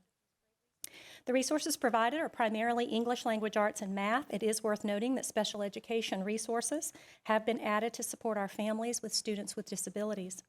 As part of this resource, we are proud to offer again this summer the Head Sprout online reading program free of cost to all of our elementary families. Finally, our library media office has worked closely with the public library, and these resources are being integrated into those summer reading programs and the public library celebrations in an attempt for us to reach as many families as possible. We also have our early kindergarten program continuing this summer. Early K is designed to provide early access to rising kindergarten students to promote student engagement with the academic standards and developmental skills needed for kindergarten readiness. We targeted Norton Park and Belmont Hills. The program will be located at the Norton Park location, and the program runs for 6 weeks. Transportation is provided, and breakfast and lunch will be provided at no additional cost to families. Next, we have our Summer Enrichment Academy that occurs 1 week in June. The program targets our high-achieving elementary age students. Approximately 2,500 students received an invitation to apply for this program. Through a lottery process, more than 575 students will have an opportunity to attend the Enrichment Academy at one of the 2 locations, Chalker and Smyrna Elementary. New this summer is our Summer Lit Camp. It is a literacy-based program that combines research, reading, and writing lessons with an engaging summer camp approach. Using data, we identified 10 elementary schools and 5 middle schools to partner for this experience. More than 600 rising 3rd through 7th grade students were identified and invited among these schools to participate. The program will be located at Smitham Middle School and will run the entire month of June from 8:30 to 12:30. Transportation will be provided at centralized locations, and we are proud to offer breakfast and lunch at no cost to families as well. We also have a summer learning opportunity for our rising 3rd, 4th, and 5th grade students that are English language learners. This experience will provide our English language students with an opportunity to review the math standards taught in the previous grade level and review the standards they will be expected to master this coming year. This program will take place at Milford Elementary and will be able to serve approximately 60 students. Again, transportation is provided at centralized locations. Breakfast and lunch are provided at no additional cost. As I mentioned at the beginning of the presentation, this is certainly not an exhaustive list of the district or the schools and the programs that are being offered to students. As a matter of fact, we have 21 elementary schools, 14 middle schools, and 8 high schools that have various programs planned for students. These are in addition to the programs we just touched on. It is also worth noting that our district, through our Title I office under the leadership of Director Tiffany Honore, has worked closely with the Georgia School Nutrition Program to access the Seamless Summer Option Program, which provides free meals to students who might be at risk of not accessing a healthy meal during the summer break. We currently have 13 schools that will provide breakfast and/or lunch and a snack during their summer programs through this service. As you can see, we truly believe in capitalizing on the summer break as a time to provide our students access to additional learning opportunities and resources to help enrich, close achievement gaps, and provide support for continuing academic growth and student success. Having said that, students are not the only ones who use summer break to grow, learn, and develop. I would like to quickly review some of the professional development opportunities available to our teachers and leaders over the course of the next couple months. First, on June 4th, we have our Student Success Conference for Leaders occurring. The purpose of this conference is to provide leadership support around social emotional learning and positive school culture. We are excited to announce on June 6th, our leaders will have an opportunity to attend the Balanced Instruction for All Summit. This is a new event for us this year, and we are excited to have national speakers and literacy experts leading sessions and providing the keynote address. The focus of the summit will be removing barriers to learning for all students. Our leaders will use the information and inspiration they receive at the summit to inform and guide their work around literacy for their school and the students in the coming year. The Leadership Division, in conjunction with the Academic Division, is hosting a summer leadership series for leaders. The series provides a variety of sessions centered on topics such as instructional framework, what administrators need to know about special ed, and creating an inclusive culture, just to name a few. This series allows leaders to self-select professional development based on their own professional needs as they grow in their role and plan for next year. On June 5th, we have a Cobb InTech Conference. This event is hosted by our Technology Division, led by Mr. Mark Smith, and is always very well attended by both leaders and teachers alike. It focuses on providing support and cutting-edge instructional tools to both teachers and leaders that leverage technology for improved teaching and learning. June 17th through the 20th, we have the annual STEMapalooza Conference. This event also boasts of national presenters who will share current research and best practices from around the country. This event provides specific workshops that support the strands necessary for STEM and STEAM certification for leaders, as well as supports teachers in the content and pedagogy around STEM concepts. We also have a number of professional development opportunities just for our teachers. One of those is our Teacher Leader Academy. These are teacher leaders who are interested in using their vital position as a classroom teacher to help support, influence, and lead their school. We currently have 195 teachers in next year's cohort, and they will kick off their year-long academy experience May 28th through the 31st. In June, the district will host the Literacy and Inquiry Summit for Teachers. This event focuses on supporting teachers in all content areas with an emphasis on integrating English language arts and social studies. Again, through this event, our teachers will have access to national presenters and literacy experts that can help inform and grow their professional knowledge and expertise to better serve all of our students. Our Title I office will be hosting the Spot On Conference this year for our Title I schools. The professional learning opportunity will focus on evidence-based strategies to help our economically disadvantaged students maximize learning. Title I teachers and paraprofessionals are invited to attend this event. And last but not least, as summer starts to draw to a close, in conjunction with the Human Resource Division led by Mr. John Adams, we will be gearing up to welcome more than 800 teachers to the Cobb team. July 17th, we will kick off New Teacher Academy, where the district will provide professional development that orients new employees to the district's mission, vision, and goals, and provides them the training and ongoing support necessary to support them while they support our students. Before concluding, I would like to take just a moment to recognize the remarkable leadership behind the events you have seen today. None of these things happen without the investment of hours of research, planning, and oversight. It is the hard work and vision of incredible leaders that makes all this possible for our students and staff. I would like to recognize all of our divisions and their chiefs, assistant superintendents, directors, and supervisors who play such an instrumental role in making these rich opportunities available. Every division has had a hand in what is represented today. I know most of our folks are not able to be with us today, but if you are present and have a hand in any of this work, please stand and be recognized.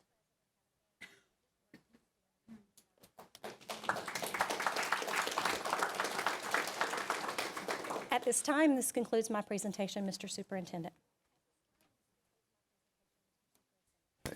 Thank you, Ms. Lawson. Mr. Superintendent, I guess, does anybody have any questions or comments for Ms. Lawson? All right, Ms. Davis. Hi, Jennifer. The summer school, is there a waiver if families can't afford the fees? Yes, ma'am. It's a self-sustaining program, so we work closely with our schools, particularly if we have students who do not have the financial means to access it. So we are able to accommodate that. Yes, ma'am. Okay, Mr. Morgan. Thank you, Mr. Chair. Jennifer, first let me say that isn't today your birthday? Yes, sir. Happy birthday. Thank you. And guess what? I don't know everybody's birthday over there. Just the old people. Right. I don't even know Chris' birthday. I think it's in January. Yeah. No, it ain't. Partly ain't. But I want to ask you a couple questions. Thank you for the presentation. First, I want to ask about the Summer Link.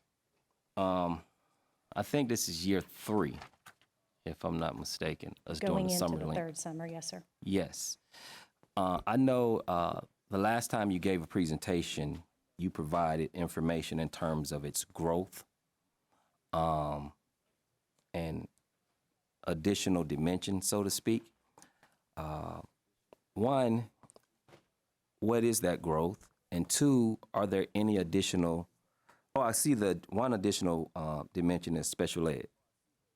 But are there any other additional dimensions? And so the growth part, and also, how do we get feedback from the users? Those are my first 2 questions about the Summer Link program. Thank you for questions, Mr. Morgan. Okay. 2 things that have been added is you are correct. Special education has been added so that we can support our families with students with special needs. So there are resources there that will help that. High school was also added. Okay. It used to be pre-K through 8th, and so we've added high school resources as well. It will always be, it's sort of like our CTLS, it will always be an ongoing because we have people revisit and build and add more resources. To your point, one of the things that we have talked about is the ability to curate information on the number of clicks And so we've worked with our technology department, and we will be able to gather this summer a bit more specified information about what types of resources they went to. And it'll allow feedback for us so that we can make sure we're meeting the needs of our stakeholders and put our time and resources intentionally into those areas that parents need more help with. So in essence, you're saying like, if I wanted to, as a user, same way I could leave a comment at a restaurant or X or Y and Z, will a user be able to say, loved it, this, et cetera, et cetera? Are you communicating in those terms, in terms of feedback? What we would like to do is two things. In the short term, we would like it to be that type. Though we understand our users, we would love there to be some type of rating system, very similar to our vision for CTLS and the content that lives in there. We want our teachers to be able to rate it almost so that we will know which types of things are high quality and what types of things are not as helpful. And as we begin to curate more resources, we call out the things that are not as helpful to our stakeholders and we add more. That will be longer coming because that's a higher level of functionality. But as far as being able to provide narrative feedback, that's what we're working this year, that you're allowed to provide a click, particularly if something doesn't work.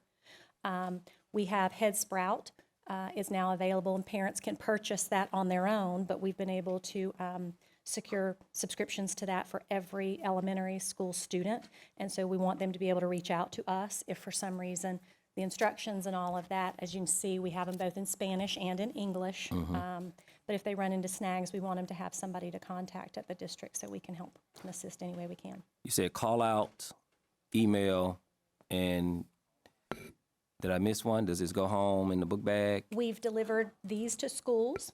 In March, we delivered so that they could send them home with students here at the end of the year.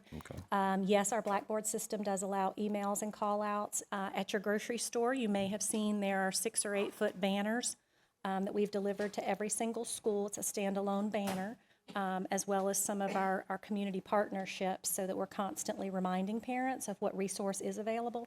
But you also, one of the nicest features is that you can receive text reminders so that as our parents who are busy and they want what's best for their students, but you get lost and then your phone texts you to ask, have you remembered to go to these resources, or may text you a reminder about activities for your students. Okay. Couple other questions, Mr. Chair. Switching gears to early kindergarten, we have, I think we started out with Belmont Hills. And then I think last year we added Norton Park.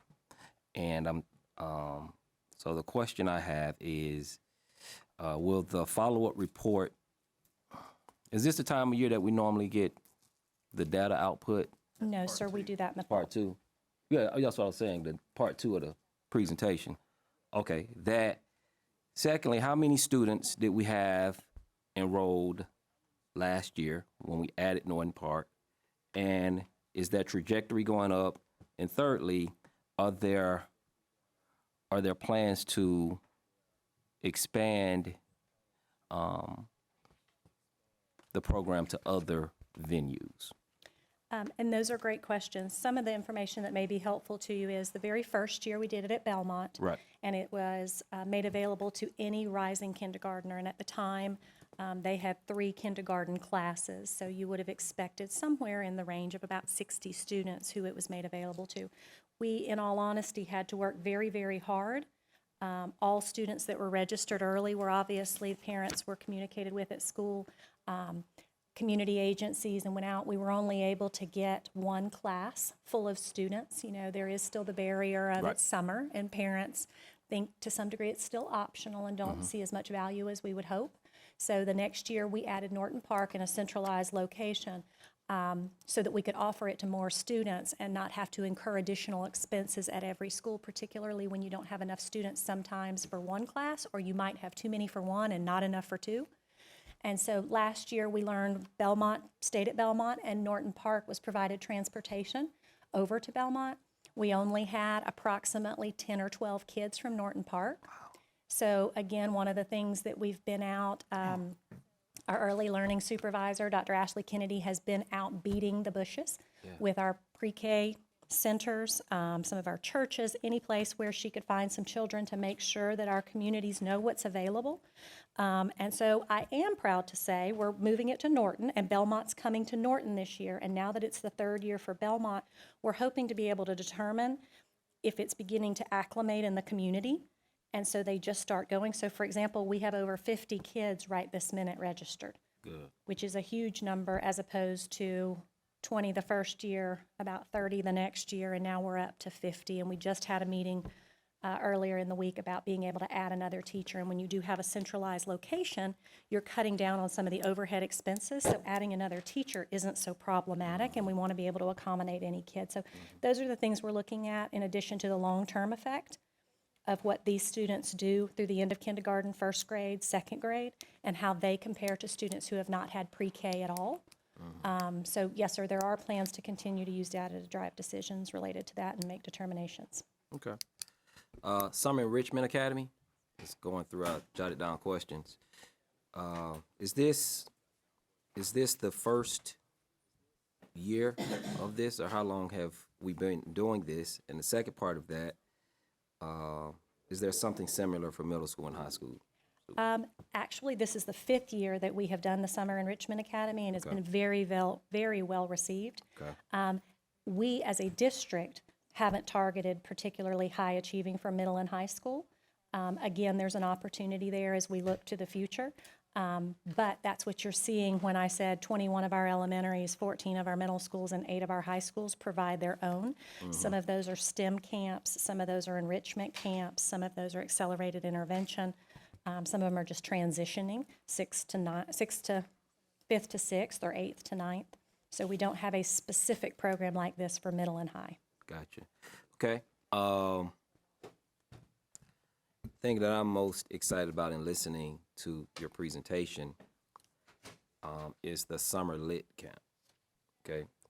I would assume that some of this, a part of this, is in lieu of the summer bridge program, and offered to 619 students from the schools that's outlined.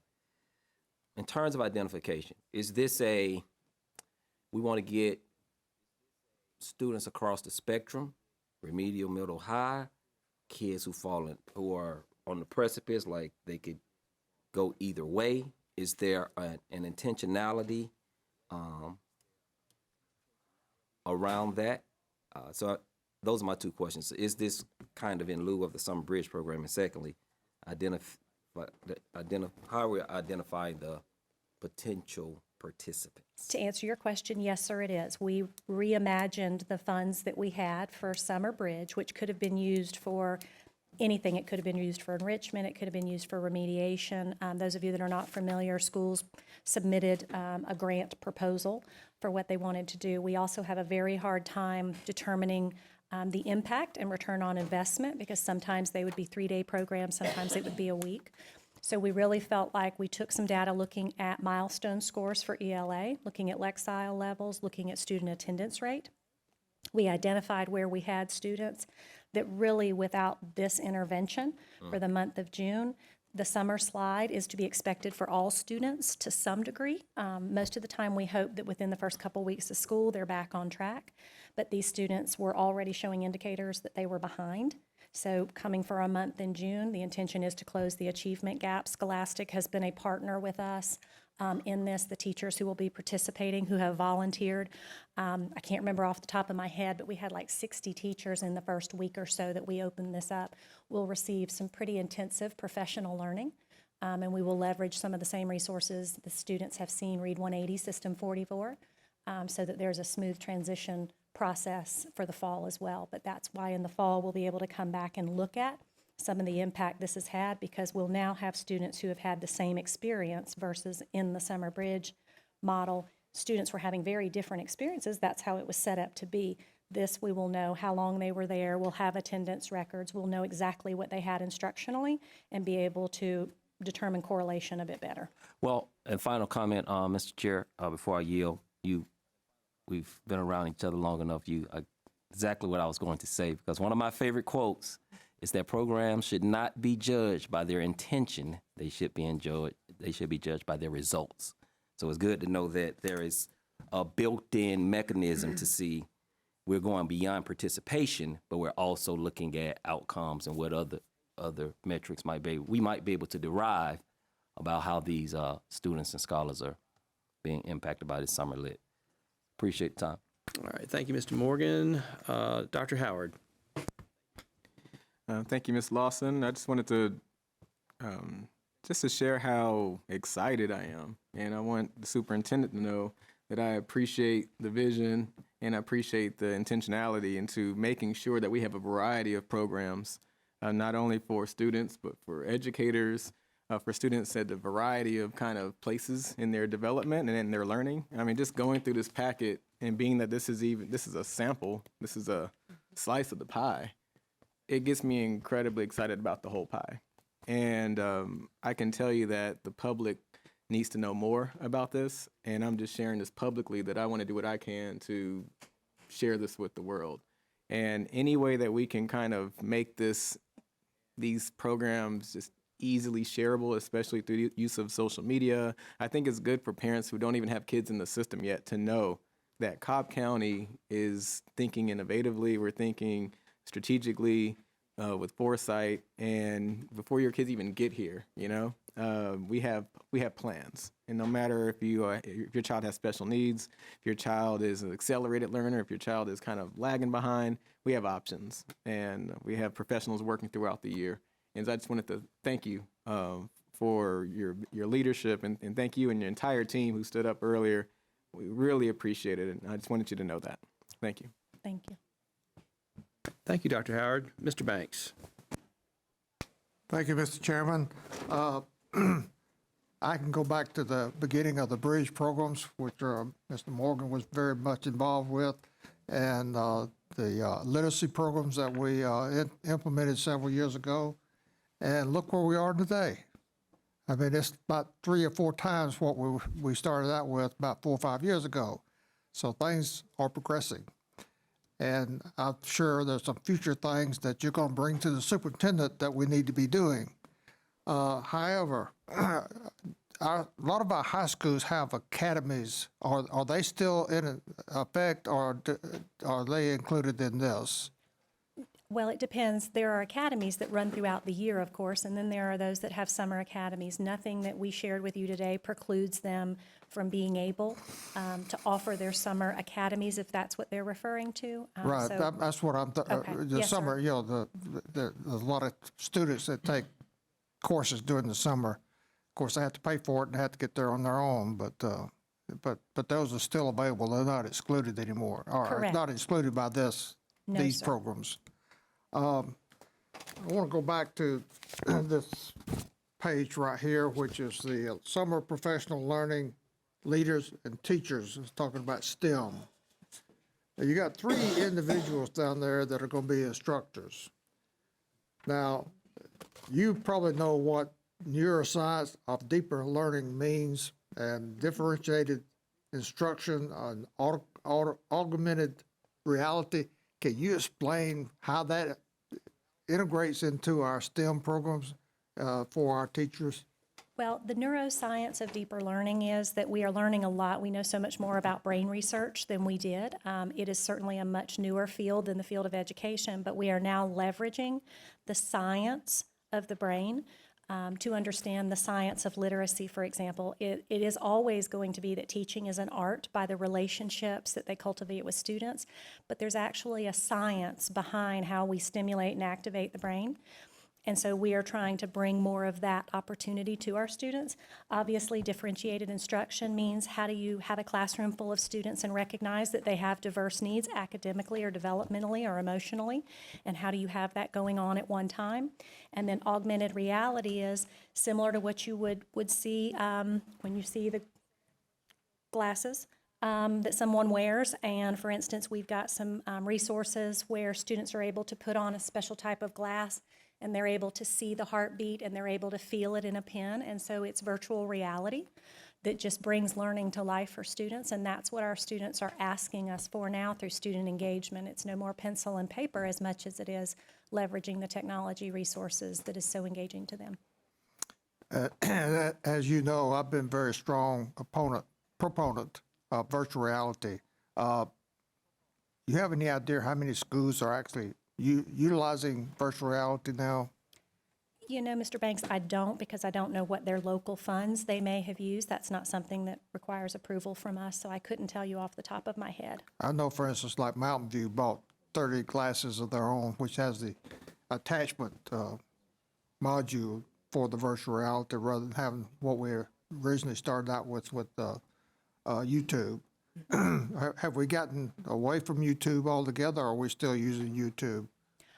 No, sir. We've been able to work with the technology division, has been wonderful at helping us to work around some workarounds. Obviously, security and what we allow students to have access to is always going to remain a top priority, but our technology division has been great at helping us find workarounds. When there's access to knowledge and resources, that's great, but it also needs to make sure that it's vetted and appropriate. So we continue to work with them and grow those resources and the accessibility. Okay, if schools want to get further involved with virtual reality, they can do that now? Yes, sir. Okay. And Dr. Creel helps to assist. She has a partnership with many of them who are already involved, have reached out, and she helps to step them through from the beginning of the process to those who are more along the journey. Okay. Are we still partnership with Georgia Tech? Yes, sir. We have a partnership with Georgia Tech as they have a part of the university that's developing content, virtual reality content, and so we continue to work with them on developing that. And you know, in the future, it will become part of the mainstay, but we're on the cutting edge of trying to work with them and see what that looks like. Okay. Thank you, Mr. Chairman. Thank you, Ms. Lawson. Thank you, Mr. Banks. All right, Mr. Morgan, I want to give you the last word on this one, okay? Yes, thank you. Jennifer, do you think it's possible in your next report to possibly infuse in where things stand with WellStar, with the prenatal collaboration? Okay, well, I I appreciate could it. do that on the second part of the literacy Thank you. update. All right, Mr. Chair, members of the board, I'm going to ask Brad Johnson to come and bring the quarterly financial report.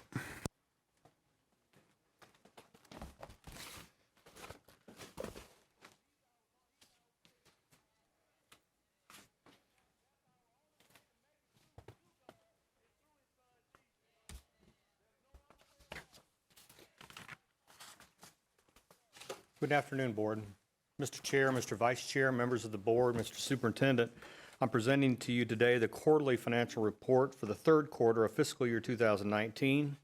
This report reflects financial data for the 9-month period ending March 31st, 2019. I'll briefly cover some highlights from the first 4 sections of the report, which are finance, cash management, school food services, and capital projects. The remaining data at the end of the report is presented for informational purposes only and identifies payments and budget adjustments greater than $100,000. And as always, this report will be posted to our website to enable the public to review it. For today, I've placed a copy of the presentation at your desk, and you can follow along with that hard copy or on the screen. First page, please. First page of the presentation contains a summary of revenues and expenditures for the district's general fund, the district's primary and largest fund. Please look at the pie charts, and you'll notice that 75% of the year has elapsed, and we have collected 89% of our money, total budgeted revenues, and we have expended or encumbered actually it says 74, but it's 74.4 of the expenditure budget.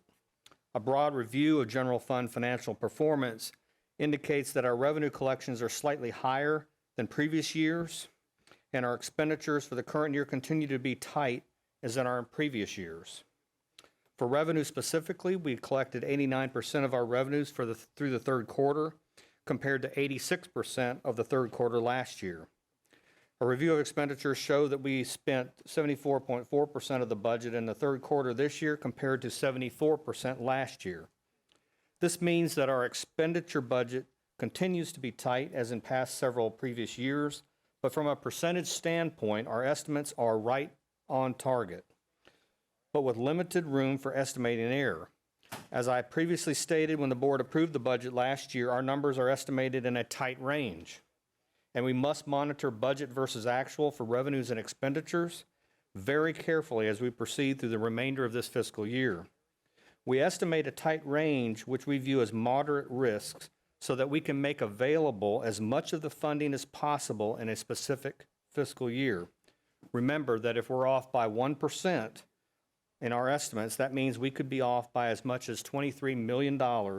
And we really don't want to be off, but if we're off, we want to be off to the right way. Next slide, please. The next slide in the presentation is a summary of revenues and expenditures as of March 31st by category. The format of this report, there are two sections down the left side entitled Revenues and Expenditures, and across the top there are multiple columns for original budget, revised budget, year-to-date actual expenditures, encumbrances, and then finally on the right side, several metrics on the right side for over and under budget and percent differences. The first column, we begin showing that the FY 2019 original board-approved budget is $1.069 billion in revenue and $1.077 billion in expenditure appropriations, resulting in a board-approved use of $7.8 million in fund balance. That's the first column.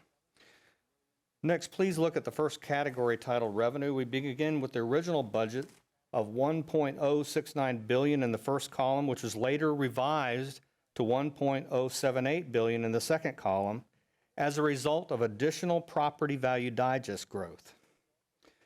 Actual year-to-date revenue collected in the third quarter was $961 million, which results in 89% of our revenue collected for 3/4 of the way through the fiscal year. As you may know, we collect most of our local revenue property taxes in the second quarter of the fiscal year, in October, November, and December, and you all will know that the property taxes are due on October 15th. As compared with the previous fiscal year, we are right on target. Next, please look at the second category titled Expenditures. For expenditures, we begin with the 2019 board-approved original budget of $1.077 billion in the first column. And in the second column, we show board-approved revisions to the expenditure budget during the current fiscal year, which result in a revision to the original budget to $1.104 billion. Actual year-to-date expenditures of $815 million and $6 million in encumbrances results in the district having spent 74.4% of the budget 3/4 of the way through the fiscal year. Next slide, please. This slide in the presentation is cash management. This slide shows that we have earned $7.3 million at an average return of 2.44%. Our return on investments with interest income has grown over the last 3 years. Last year, we earned $2.9 million at an average return of 1.2%, and 2 years ago, we earned $1.1 million at an average of 0.5%. So our interest income has really risen in this current fiscal year compared to previous years. The weighted average return as of March 31st, 2019 was 2.44% compared to 1.2% last year and 0.5% 2 years ago. Our accounting department continues to be diligent to invest all idle funds at the highest possible rates while at the same time protecting the principal and complying with Georgia law investment code for governmental entities. Despite the low rates, we do have our financial advisor, Elise Lomel of the PFM Group, available in order to discuss best possible market rates of return, while at the same time ensuring that investments are safe. You might remember meeting her when she spoke at the January board meeting when we talked about the short-term construction note. Next slide, please. The next section of the presentation I want to present is the school food service report. This report shows meal-related activity at each school for both the current month and fiscal year to date.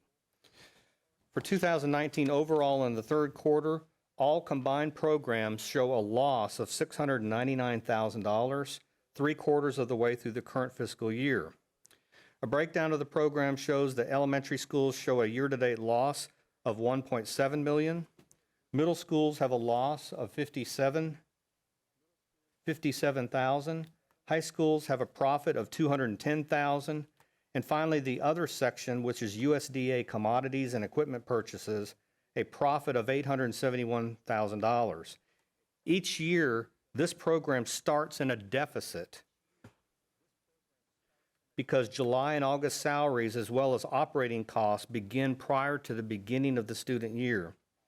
The program also has to operate in the face of potential snow days and even hurricane days recently. And the program also has had to absorb the cost of employee raises for the new year. We anticipate that the program will approach break-even status towards the end of the current 2000 fiscal year. Now, the Food Service Fund is a separate, self-supporting fund and functions like a business entity. Some elements of the food service program do not easily show a profit or a break-even status, such as programs in the elementary schools. Elementary schools tend to be smaller, and the fixed costs are spread over a smaller student population. For example, the program in each school has to have a minimum staff no matter how small the student population at the school is. Elementary schools with a low, free, and reduced student population are not subsidized by the federal government, so the students pay a lunch price of $2.35 per meal. In contrast, elementary schools with a high free and reduced student population are subsidized, and the federal reimbursement rate is $3.37 per meal, which is significantly higher than the rate we charge for regular students. The larger schools at the middle school and high school level have larger populations, and the fixed costs are spread amongst a much larger operation, allowing a higher profit margins and economies of scale. Additionally, the high schools have food courts and a la carte options, which bring in a significant amount of money. The higher opportunity for profit margin at middle schools and high schools allow these programs to, in effect, partially subsidize the entire food service operation. The program is very well managed from an operational standpoint and a financial standpoint, as the program currently maintains multiple months of fund balance reserve. Our school food service program continues to operate efficiently and effectively. The total of the program is in good shape, and a fund balance of approximately 17 to 18 million that is sufficient to handle business operations and cash flow needs. Next slide, please. The next section of the quarterly report presentation I'd like to present is the SPLOST and capital project sections. These sections reflect revenue and expenditures in the capital project funds. This section includes SPLOST 3, SPLOST 4, SPLOST 5, and the countywide building fund. One element I'd like to point out in this part of the presentation is the SPLOST 5 revenue report in your presentation handout and also on the screen.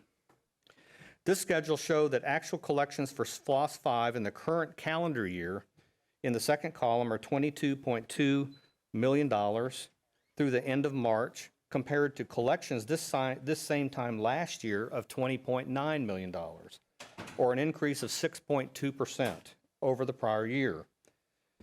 This actual figure is below the SPLOST 5 original SPLOST planning estimates projections by negative 4.7%.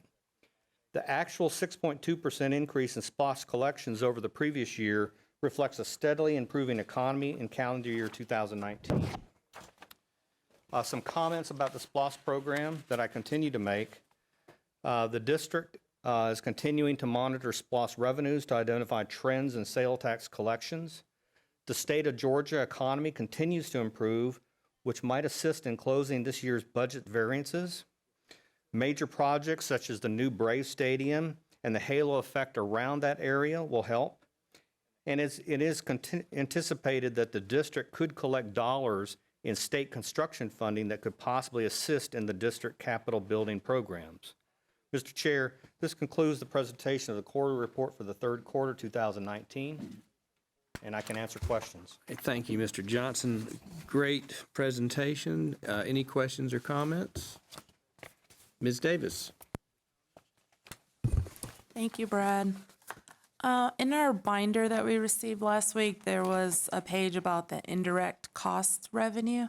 And at the bottom, hold on, that rate from food service is going up from 8.28 to 10.26. Is that right? Who sets that amount? That the indirect cost rate is a rate that the general fund can charge grants to help pay for administrative costs. So we can charge grants and programs that. The actual rate is a calculation that we go by. It's not something we make up. With the increase, of course, with the raises and the, department having to cover that, I mean, what are the options for making sure that they can do that? Well, each of the grants are self-supporting, so they have to cover within the money that they receive. Are there options for, I guess, just increasing revenue within the nutrition department or anything that the district will go to? I mean, I guess the board can decide whatever it wants to do if you want to subsidize grants or programs. Okay. All right, thank you. Anyone else? Dr. Howard? Hey, Brad. Thanks again for, taking the time to make sure we're understanding what's happening. Certainly. About the SPLOS revenues, are there any concerns? I know it's hard to make any assumptions off of a couple of months of data. But for SPLOS 5, do you see any concerns about where we are, actual versus projected? And is it premature to read too far into that? Well, it's early in the calendar year, but as I said, we are 6.2% of actual collections over the previous year, so that's a very good sign. When you compare it to projections, it's a little bit lower, but those are just planning estimates that are done well beforehand. So the larger metric is probably comparing actual this year to actual last year. All right, thank you, Dr. Howard. Anyone else?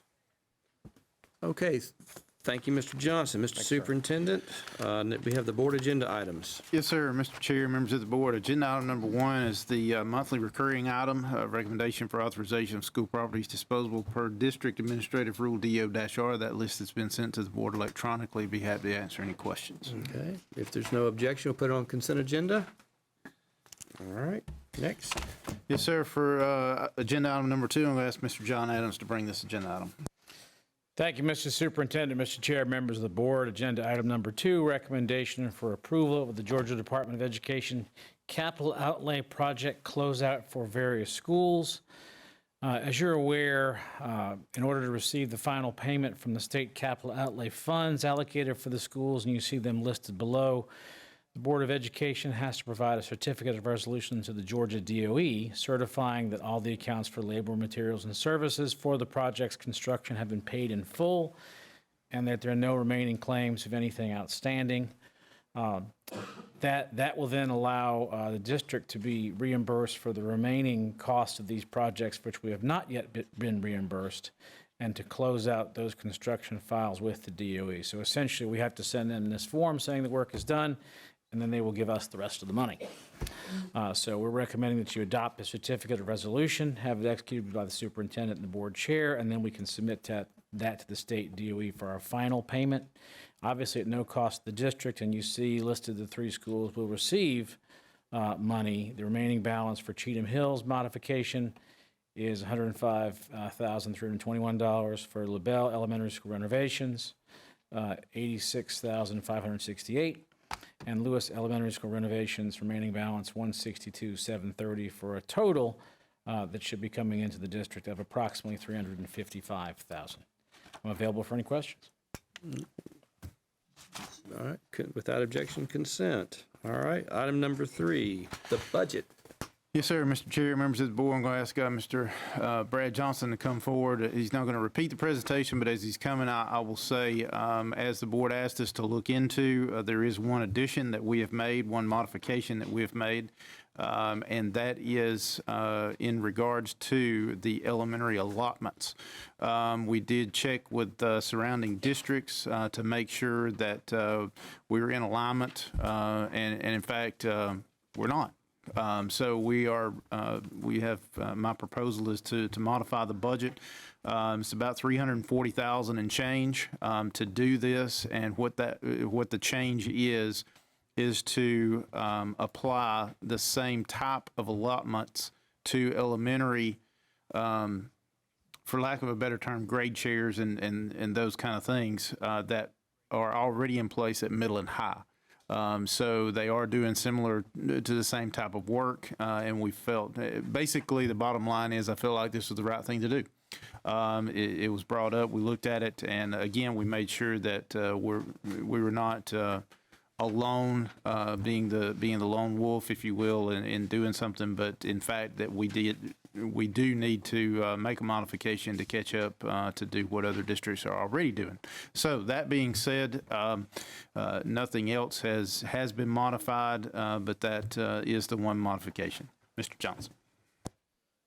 Yes, sir. Mr. Chair, Mr. Vice Chair, members of the board, Mr. Superintendent, I have up on the slide today the highlights of the board 2020 tentative budget that was approved by the board previously on April 24th.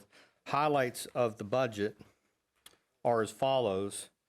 The general fund millage rate is 18.9 mils, and no millage increase is anticipated, and the long-term debt, we've been long-term debt-free since 2007, so there's no debt service millage either. The district is AAA credit rated and MIG-1 short-term credit rated, and it's the highest Moody's Investor Service operational and financial credit rating available in the country. Local property value digest revenue growth is 5.5% is our estimate. When the property tax assessor gets with us later in June, we'll know the actual. So if it's more, I'll bring that to the board. We have in the budget, we have a 90 position pool. We have salary steps for nurses. We have 7.5 custodial positions based on square footage. We have campus officer competitive salary adjustments. We have a budgeted fund balance usage of $18.3 million. We have an adjustment to the bus driver pay schedule, so their base pay is spread more equally throughout the year. We have a step increase for all eligible employees. We have a salary increase for all non-temporary employees, and the salary increase ranges from 8% to 12.6% depending on step eligibility. And then, as the superintendent just alluded, we have added additional elementary academic supplements to the budget. So, Mr. Chairman, this is my I'm sorry, I presentation. said allotment, didn't I? Sorry about that. I just realized, yeah. I hate it when I mess up. Specificity too, by the way. Okay. So there'll be additional elementary academic supplements at the elementary level. So, Mr. Chairman, this is my presentation for the budget. We've gone in through this detailed in multiple meetings, and I'm available for questions. Thank you. And we've gone through this discussion. All right, we'll put it on discussion. And don't forget, folks, we've got a 6:30 budget public forum. You won't want to miss that. Mr. Banks. Thank you, Mr. Chairman. Could we get a list of these academic supplements? What are they? I assume it's more than one. Summarize it, or you want? Yes, sir. It's approximately 8, and it's basically like grade chair. It basically mimics what's at middle school. John, do you have a better list? That's very good. We're looking at doing, and this is, Mr. Rags just said we did survey, and we were out of alignment with the majority of the 13 district survey. It's also the right thing to do organizationally. So we're looking at creating effectively a grade level chair. The exact term for that still is out, but for each of the elementary grade levels, so that's K through 5, that would be 6, and then we had factored in 1 for specials and then 1 for special ed as well. So effectively 8 at every elementary school. That is the same number at the middle school as well. So it gives us roughly a sense of parity with these middle school positions. It also helps the district with retention some, in that we're going to be offering some extra funding, $500 a year initially, to help retain some of these key grade level leaders, if you will, and then also builds leadership capacity, because this is a great opportunity for a kindergarten teacher to lead a team of kindergarten teachers. Just so I can understand exactly, so these are stipends for certain positions within the academic programs? Is that Yes. so it's an addition to their salary if they fill that position. Okay. Now, the question for Mr. Johnson. In the recent weeks, the tax assessors has seen fit to send out reassessment letters to a lot of the Cobb County population. Some of us as high as 20% increase in our reassessments.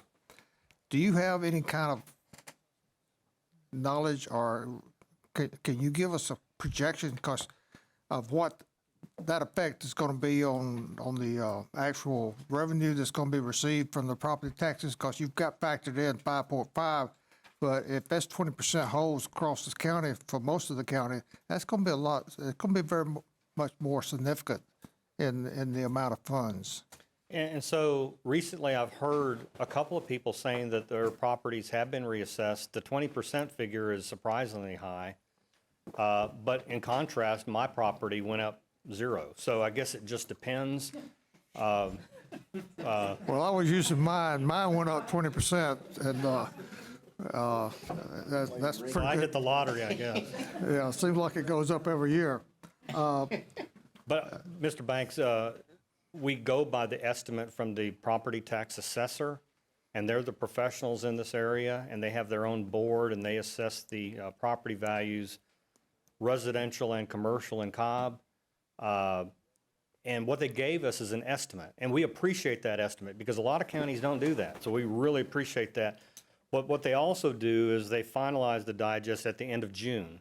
And so when we get the digest at the end of June, we will be able to see how good their estimate was. Usually they're conservative. So I'm hoping that it's higher than that. And by what you're saying, maybe it might be higher, incrementally higher, and that may be extra revenue for the district at that time. We just don't know. Let's say it's 10% rather than 5.5. How much additional funds would that equate to? Well, every percent on the digest, and I'm just winging it here, but $5 million every percent. Okay. Last year, we gave a 1% bonus, a 1.1% bonus. How much would a 1% bonus, if we were to do that, how much would that cost us? A 1% bonus currently would be $7.8 million approximately. I would recommend, though, to the board that we have really stretched the budget in terms of trying to give the raise. It might be prudent to look at the budget and the financial status of the district after we close out the year this fall, and then look at it again. But that's the cost if we did a bonus, sir. So if the tax assessor does what I think it's going to do, we could revisit this back in July, because we would have the actual number at that time as far as how much additional revenues we would receive. Well, we will compile the data, and I will give it to the superintendent. Okay. Thank you, Mr. Chairman. All right, thank you, Mr. Banks. Anyone else? All right, more to come. Okay, next administrative rule. Yes, sir. Mr. Chair, members of the board, I'm going to ask Mr. Darrell York to come and bring the one administrative rule modification we have this month. Mr. Chair, members of the board, Mr. Superintendent, we've had one administrative rule up for review. That's JQK-R for exchange students. Here just to answer any questions you might have. Okay, does anybody have any questions? All right, thank you, Mr. York. Yes, sir. All right, so we've done that. So next, we have approval of the agenda. If there is no objection, our agenda is approved. I need a motion to go into executive session to discuss all three, personnel, land, and legal. All right, Mr. Scamhorn, motion. Second from Mr. Wheeler. All those in favor, please vote. And that's 7-0. So we will now recess to executive session, and we'll be back at 6:30 for the budget hearing.